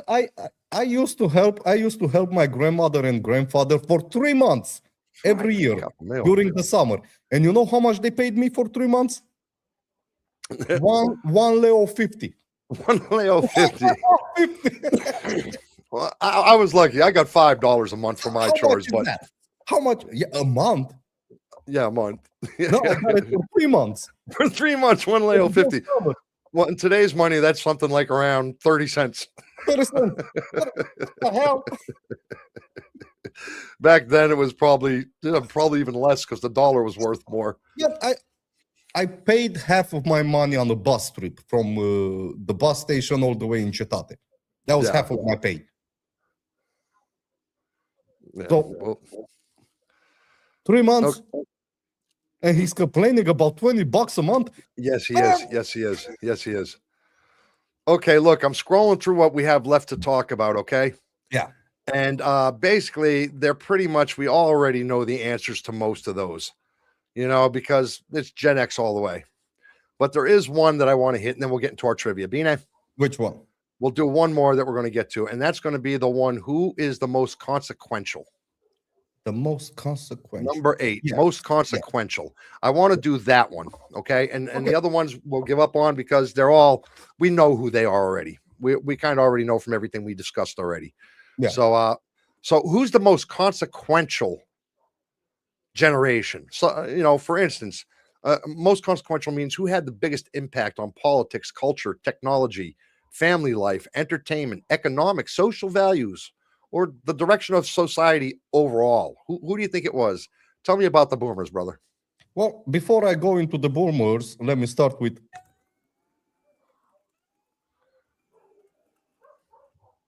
they hit 10 out of 10 on the scale. Ooh, 10 out of 10. 10 out of 10. Now, boomers are probably the most consequential living generation because of their size. Political power, cultural dominance, wealth accumulation, and long influence over institutions. They shaped politics, housing, businesses, entertainment, education, religion, family life, and the economy for decades. Now, boomers influenced both the counterculture and the establishment. They were the young rebels of the 1960s and 70s, then became many of the leaders of government, corporation, media, and institutions. For example, boomers have held enormous political influence in the United States and over Western countries, including presidencies, congressional leadership, corporate leadership, media control, and major institutional power. So yeah, they were on it. Yeah, they were on it, and they did have a lot of consequences. I would debate this a little bit because Gen X also has that whole internet, that whole internet thing coming through, and that's pretty consequential. But I have to get to something that Kashmir is saying here. I told it because this was not discussed with me. Okay. I told him the money for the bottles are going to be his, so he has money too. Now, he stopped doing his chores, but he takes out the bottles. Now, the bottles are these recyclable things. Yeah. That you take in and you trade in for, change the bond or 50. Yeah, 50, an X amount of money. Yeah. 10 cents a bottle, some shit like that, right? So you trade this. Now, we have probably about 300 probably about $70 worth of bottles in our other house that we have to go trade in. So, Kashmir, are you trying to tell me that 3 Bike Triker is going to get all that money from all those bottles without doing his chores? Bah. No. Bah.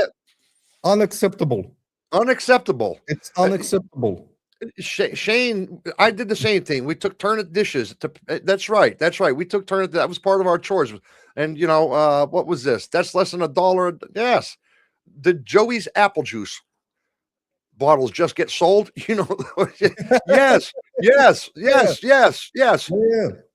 they're taking my apple juice. That's exactly what they're doing, man.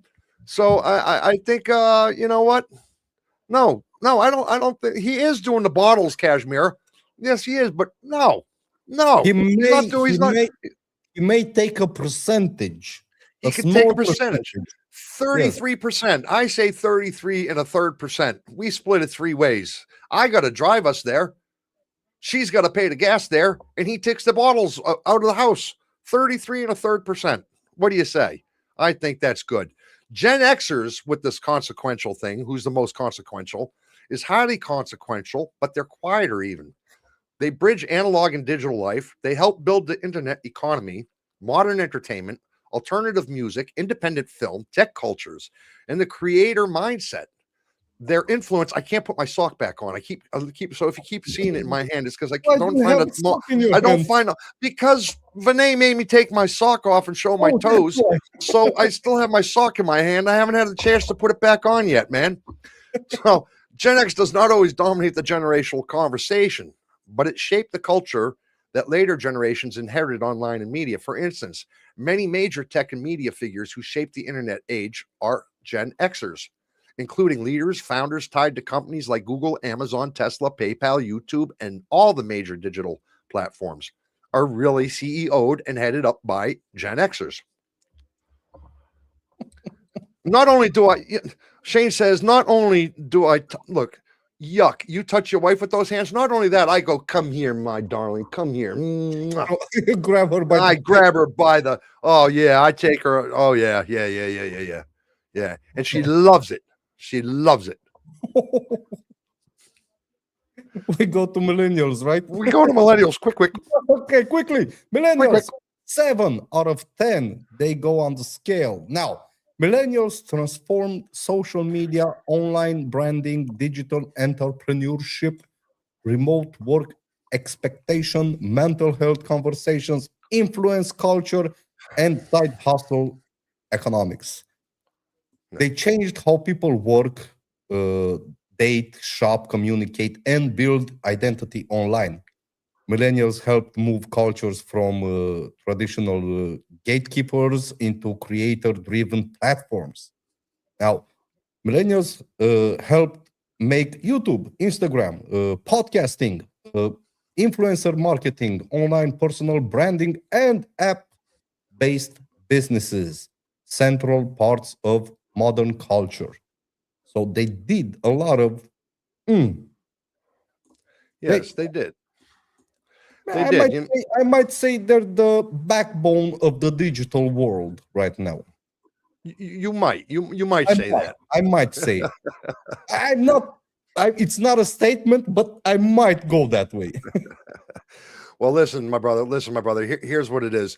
Every generation faced a different version of hardship. Boomers lived through war, social conflict, and massive institutional changes. Gen X grew up with less supervision, and became the bridge between analog life and the digital world. Millennials inherited debt, recession, housing pressure, and unstable work. Gen Z grew up with under social media, constant visibility, and digital pressure. Gen Alpha is still too young to judge, but they are entering a world shaped by AI, screens, and algorithms from the start. So, the strongest argument for Gen X is that they learned how to survive in two completely different worlds.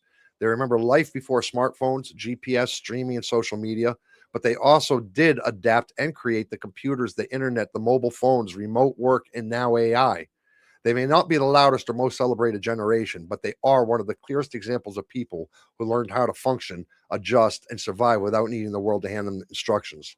That is our content for tonight. That is what we spoke about tonight. We are getting into our trivia. What do you think? What say you, people? Was that interesting about the generations differences?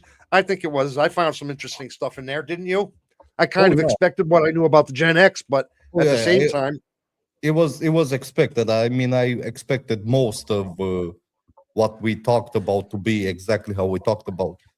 But right, yeah, which is why this trivia should be easy for you guys. yeah, it should be easy. It should be easy. Right. Well, we probably should have stopped that a little earlier because we had like 15 people. We could have got into the trivia, but now, but now, Ghost Stomper is already saying hell yeah, Ghost Thumper saying hell yeah before we even asked for the hell yes. Hey yeah. man, Anybody that's out there listening, if you liked our content tonight, do us a favor, hit the share, like, subscribe. It's free for you. It means the world for us. It helps us to grow, helps our channel to grow. And that was our content about generations. Now we have trivia, exclusive. It's Not Okay TV trivia coming your way, exclusive music, exclusive everything. And we hope you enjoy it. If you want to play, get involved over here in the chat. It's as simple as answering A, B, C, or D. We have weekly winners, monthly winners. The weekly winners for Sunday and tonight will join us on Sunday. By the way, Ghost Stomper, you were our winner on Sunday. Don't know if you're joining us this Sunday or not. If you are, let us know. And whoever wins tonight has the opportunity to join us on Sunday. And don't forget, our monthly winner is coming up real soon because we're already more than halfway through this month, the month of May, man. We're already getting ready to give out another winner for this month, man. We've already had Vinay as a winner, Nomad as a winner, and Vinay's on top again this month. So, yeah, you got to be careful of this Vinay chick. She's pretty smart. Yeah, you got to be careful of her. Although Ghost Stomper did wreck her last week. Oh, yeah. 17 out of 15, man. Yeah, I don't know how you get 17 out of 15, but he did it. He did it. So, man, you got your hell yeahs in there, man. We're going to go ahead and get in on our, you get all your hell yeahs up there. Let me know. We're going to go ahead and get in. Let me separate all this stuff and let me get it going for us so we can get it, so I can see where we're at and blah, blah, blah, and make it all so people can see it properly and blah, blah, blah, blah, blah. And in the meantime, you can discuss it and talk. I was trying to prepare here as well my leaderboard and everything. Leaderboard. Your leaderboard. My leaderboard. My scorekeeping. Okay. Well, you got that. I got this, and I'm good to go, man. I am good to go. I'm good to go. You're good to go. Okay. Yeah. Now it may show up here today, 1 of 20, and so forth and so on. But it is only 15 questions. So if you do see 20 up there and you hear me saying 1 of 15, 1 of 2 of 15, it is 15 questions, but it will probably show 20 up here because I did not get that software fixed this week. I will fix the coding up this week. I'll get that fixed, my brother. So in the meantime, we are ready to go. You want to give us the ready to go sign?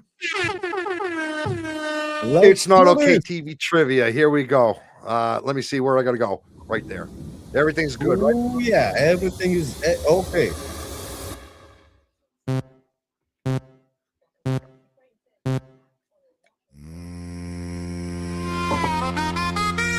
Bro. Trivia. I was hoping you'll say that. Can't take it no more. Too much.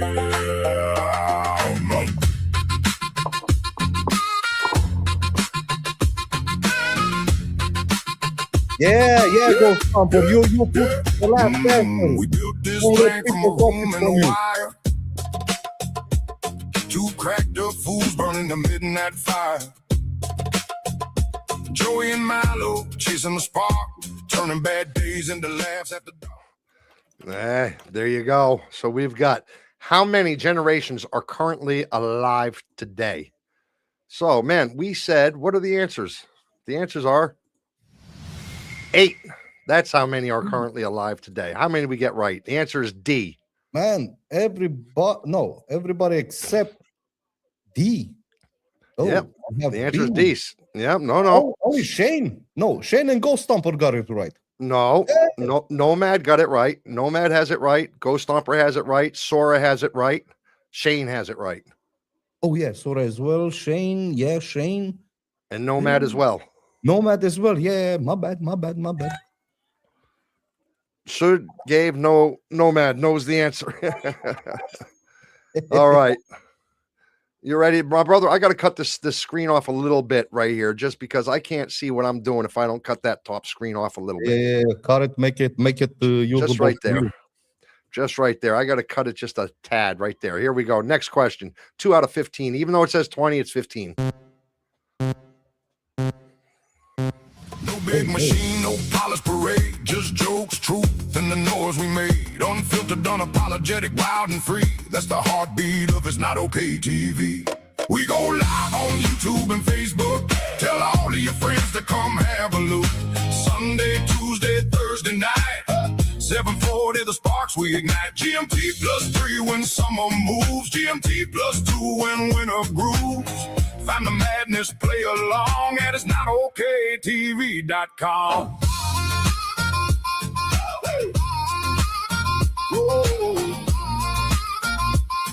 That is not okay TV.com. Every name in the chat, keep the laughter alive.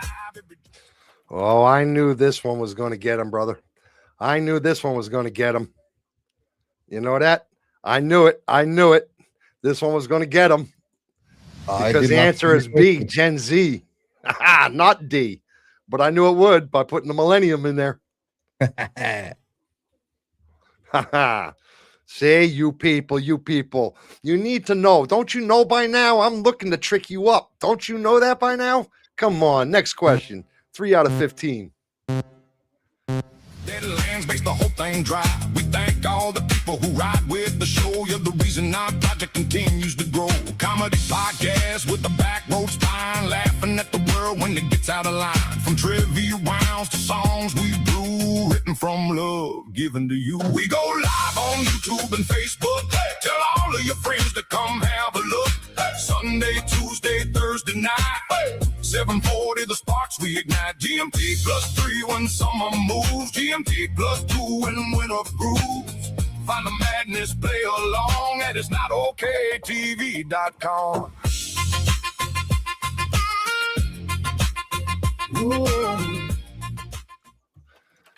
Oh, my brother. What is Gen X often called?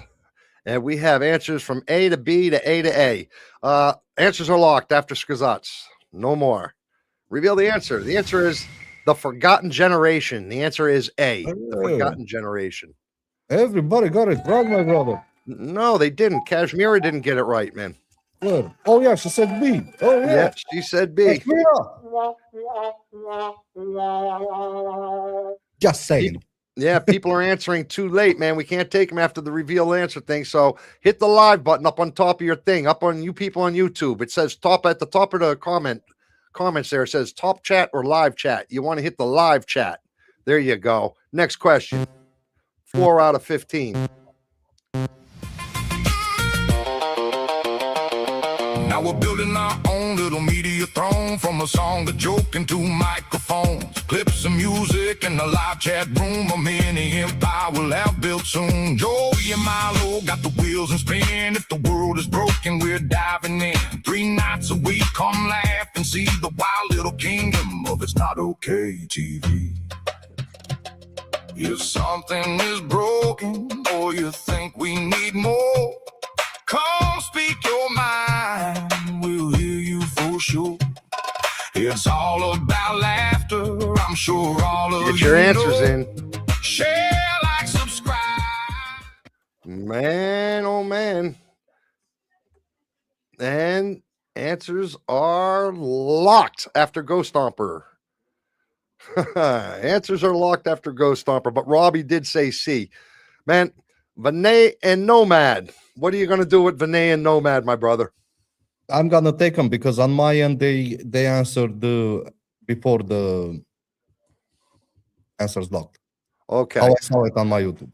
Okay, on mine it didn't. So okay, I'm going to let you handle this. Handle the who doesn't. Yeah, I'm quite cautious when it comes to this. I make sure I get everybody right. If they made it, I'm gonna get them. If they didn't, okay. Answer is C. Boomers. Which generation scored A, 10 out of 10 for most consequential? The answer is C, boomers. And we literally just did that one as the last one. Spoke about it. Literally just spoke about it. That's why I said we must take this one. Yeah. So, hey, what can you do? So who got that one right? That one, we got Ghost Stomper got it right, and Nomad got it right. That's it. Mm-hmm. But that's next, everybody else. Hey. Yeah, the chat really needs to answer by like 7 seconds left or 5 seconds left at latest to get in. Next question, 5 out of 15.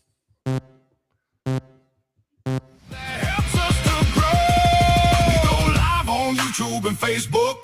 Tell all of your friends to come have a look. Sunday, Tuesday, Thursday night. 7:40, the sparks we ignite. GMT +3 when summer moves. GMT +2 when winter grooves. on the madness, play along at itsnotokaytv.com.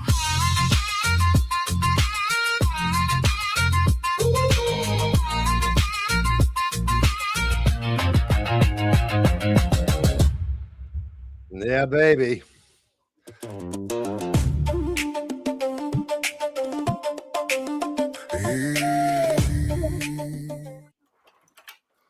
All righty. We have the answers are locked, but I will give it a few seconds just in case of a lag. And there you go. I'm going to say the traditional company man model was strongly associated with what generation? Buh. D, the boomers. Hey, look at them go. Everybody got it right except Sorana.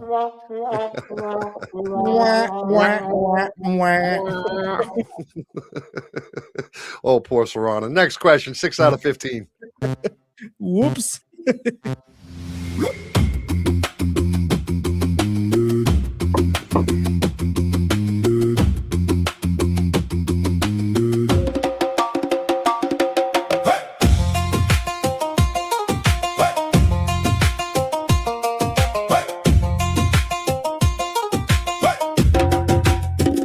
Ray grew up broke on the edge of town, wearing old shoes while the others looked down. Mama worked doubles, the bills paid late. He learned real young how hunger tastes. He stacked night shifts, saved every dime, took every class he could afford online. Now he doesn't brag with fancy cars or golden rings, but now mama has a house with a fancy porch swing. Which generation learned to handle small emergencies, get themselves home, prepare food, and care for siblings? The answer is A, of course. Gen X. Hey, by the way, my brother, I want to say congratulations to you. I Thank want to you. say congratulations, yes, because our song was talking earlier about growth. Yeah, people should share, like, subscribe, and it's free for them, and Yeah. and it means everything to us, right? So I wanted to congratulate you on the growth lately, man. We Oh, now thank you. have close to 330 subscribers. We are Yes, up yes. we are up almost double our subscriber rate in a week or two. So thank you, people, for doing your job. We appreciate it, and fantastic. We can honestly say we have a few hundred now instead of just 800.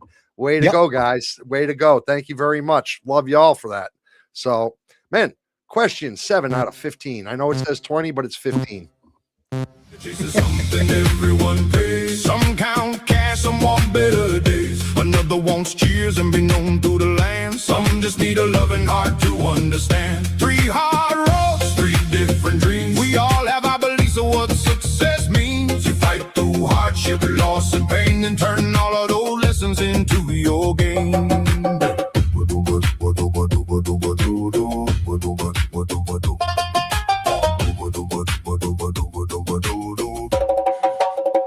Lisa had a corner office made of glass and steel. Big promotion, but her home didn't seem real. Missed birthdays, missed bedtime prayers. Left Flo waiting at the bottom of stairs. One night a little... You exaggerate, Sora. It can't be 50 seconds just to read the question because it's only a 45-second timer, number one. So you exaggerate. I don't need to listen to exaggerators. Yes. Can you believe she exaggerators? I don't have to do it. Which generation faced student debt, the Great Recession, weak wage growth, expensive housing, and job markets that did not reward loyalty the way older generations expected? It is Answers a are long. long question, isn't it? The answer is C, Generation Y. Yeah. Yeah, it is. Yeah, it is a bit of a trick question, Ghost Stomp. You're right. I switched it from millennial to the Y, but I also at the beginning of the day, of the beginning of the content, told everybody, so it wasn't that much of a trick. I said millennials, also known as Generation Y. So keep that in brain, keep that in memory. Yeah. Shane was saying something. He shared his guest spot on Facebook, and we have near 1K watches on that video. But he predicted that. He was the first comment. He was the first comment under that video saying, "Is this video gonna get 1K?" And we are close to it. So Shane, you predicted that shit. Way to go, Shane. Way to go. Thank you. Question 8 out of 15.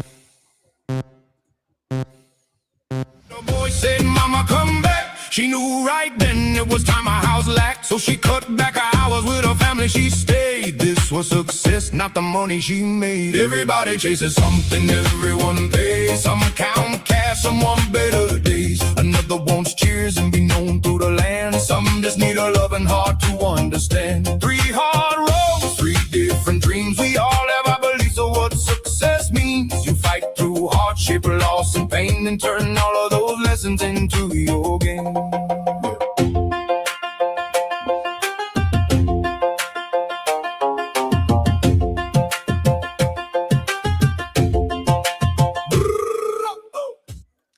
Yeah, indeedy. Who is socially and politically vocal, and their courage is shaped by visibility? Answers are locked. And the answer is C, Gen Z.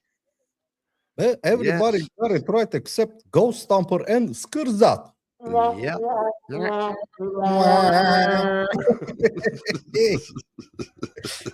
Yes, indeedy. Question 9 out of 15.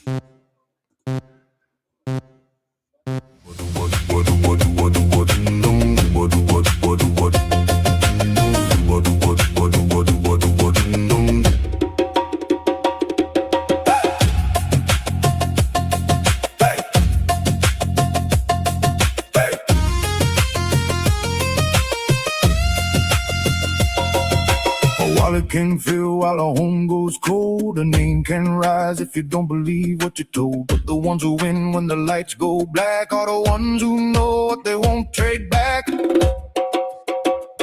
Many sang covers in a half-empty bar, tipped jaw light, but his eyes on stars. Friends said, "Quick, man, get real work," but he kept on. Who has strong emotional, social, and digital wisdom? Answers are locked. And the answer is D, Gen Y, otherwise known as the Millennials. Who has strong emotional, social, and digital wisdom? Gen Y. Now, you knew that the Millennials were good for something. Oh, yeah. There you go. Strong emotional, social, and digital wisdom. Shits, says Vinay. Shits. She even shits, she said. Shane, I wanted to say millennials. Why didn't you?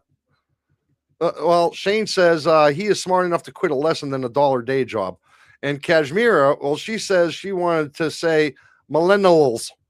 I'm glad you didn't say millennials. 10 out of 15. Oh, shit. Oh, shit. Next question. 10 out of 15. Through the doubt and hurt, one social media clip made his song take flight. By Monday morning, his name burned bright. Now fame knock loud, a household name. He has succeeded. Life won't be the same. Everybody chases something, everyone pays. Some count cash, some want better days. Another wants cheers and be known through the land. Some just need a loving heart to understand. 3 hard roads, 3 different dreams. We all have our beliefs of what success means. You fight through hardship, loss, and pain, and turn all of those lessons into your game. Make it your own. Yes, indeedy. We are getting towards the end, the last third of our It's Not Okay TV trivia based on our content tonight. So, but these are pretty easy because, you know, we all kind of already have our feelings about the different generations, right? So, Yeah. Which generation has the highest marks for crybaby stereotype associated to them? The answer is A, Gen Z. And Ghost Stomper again got it wrong. Oh, Ghost Stomper.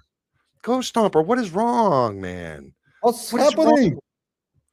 You Man, got 17 out of 15 last time. yes, you did. Yes, you did. You're 17 out of 15. You got 17 out of 15 last week. He absolutely did, right? Next Yeah. question. 11 out of 15.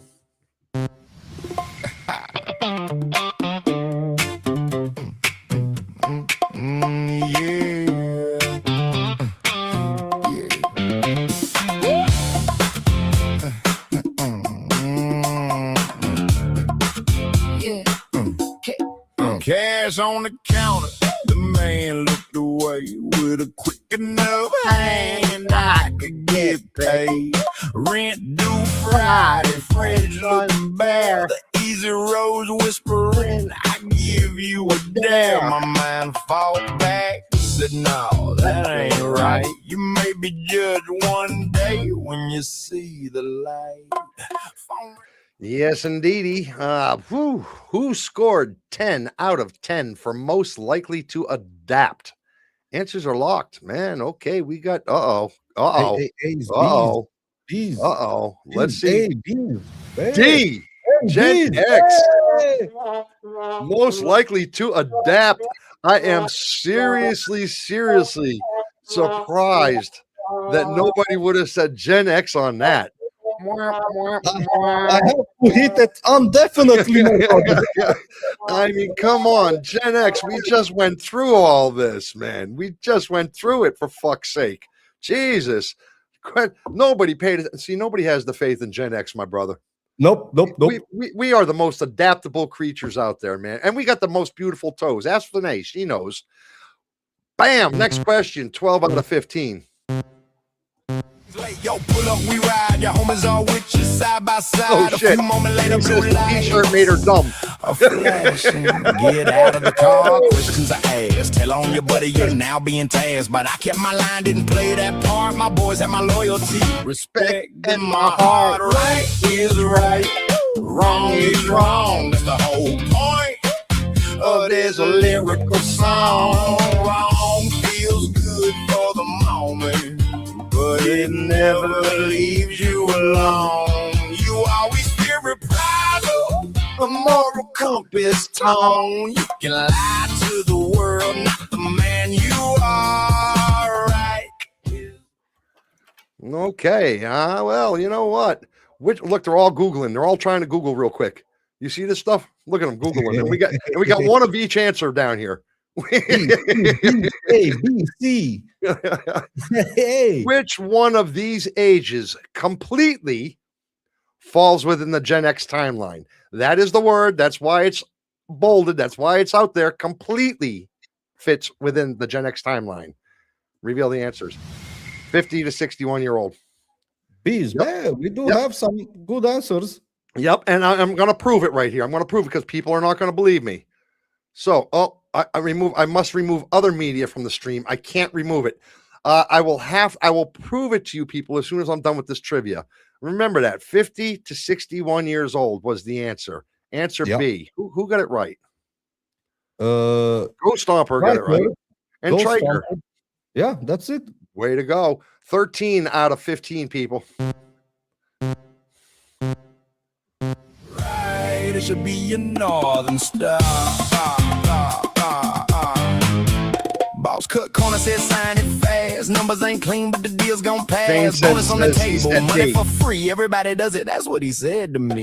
Pen in my hand, heart saying wait, some doors you close. Too late, girl in my DM. No, she ain't mine. Got a good one home who keeps me in line. Temptation loud when the night runs long, but respect don't bend just cause it feels strong. Turn away, let silence talk. Real love stands, fake love walks. Right is right. Wrong is wrong, that's the whole point. But it's a lyrical song. Wrong feels good for the moment.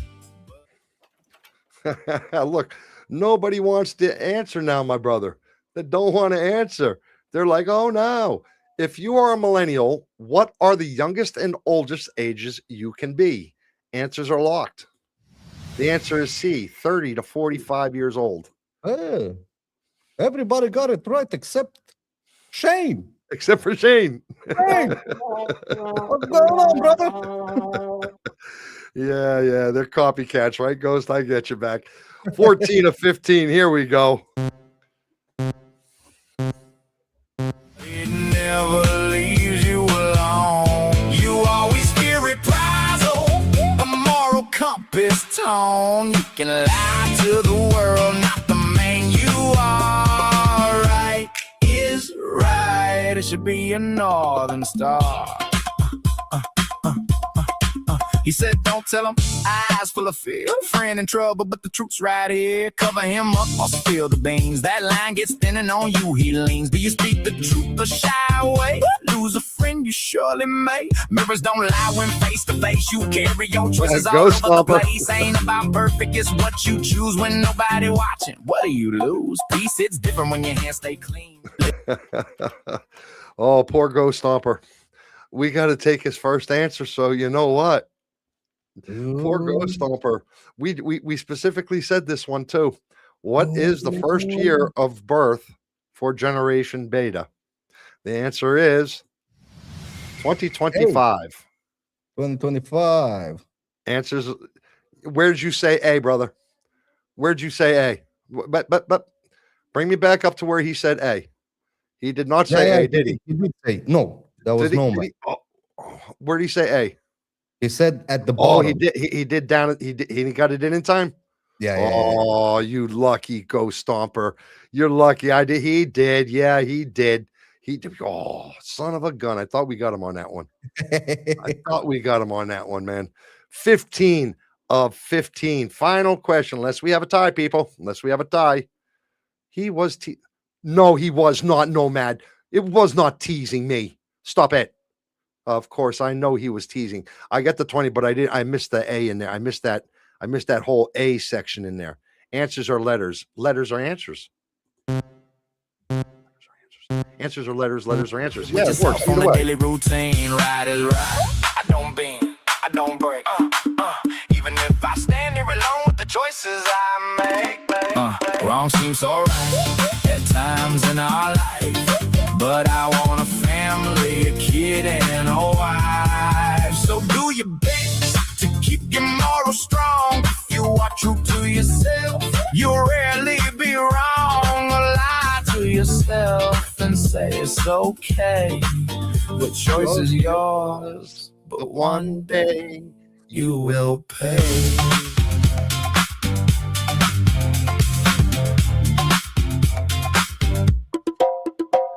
That there is Triker's favorite song that we've made up so far. That's his most favorite song. Yeah, he loves it. He Ghost Stomper says he got distracted with the bottle. Sorry.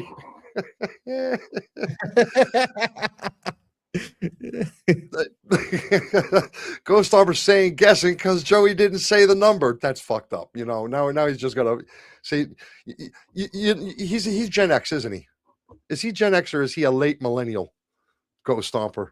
Ghost Stomper, are you a late millennial or early or no, it would be an early millennial or a late Gen X. Oh, Jesus Christ, I don't even know what I'm saying.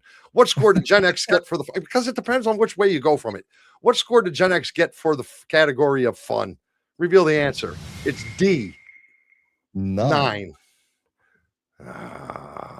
So he didn't get it right. So sorry.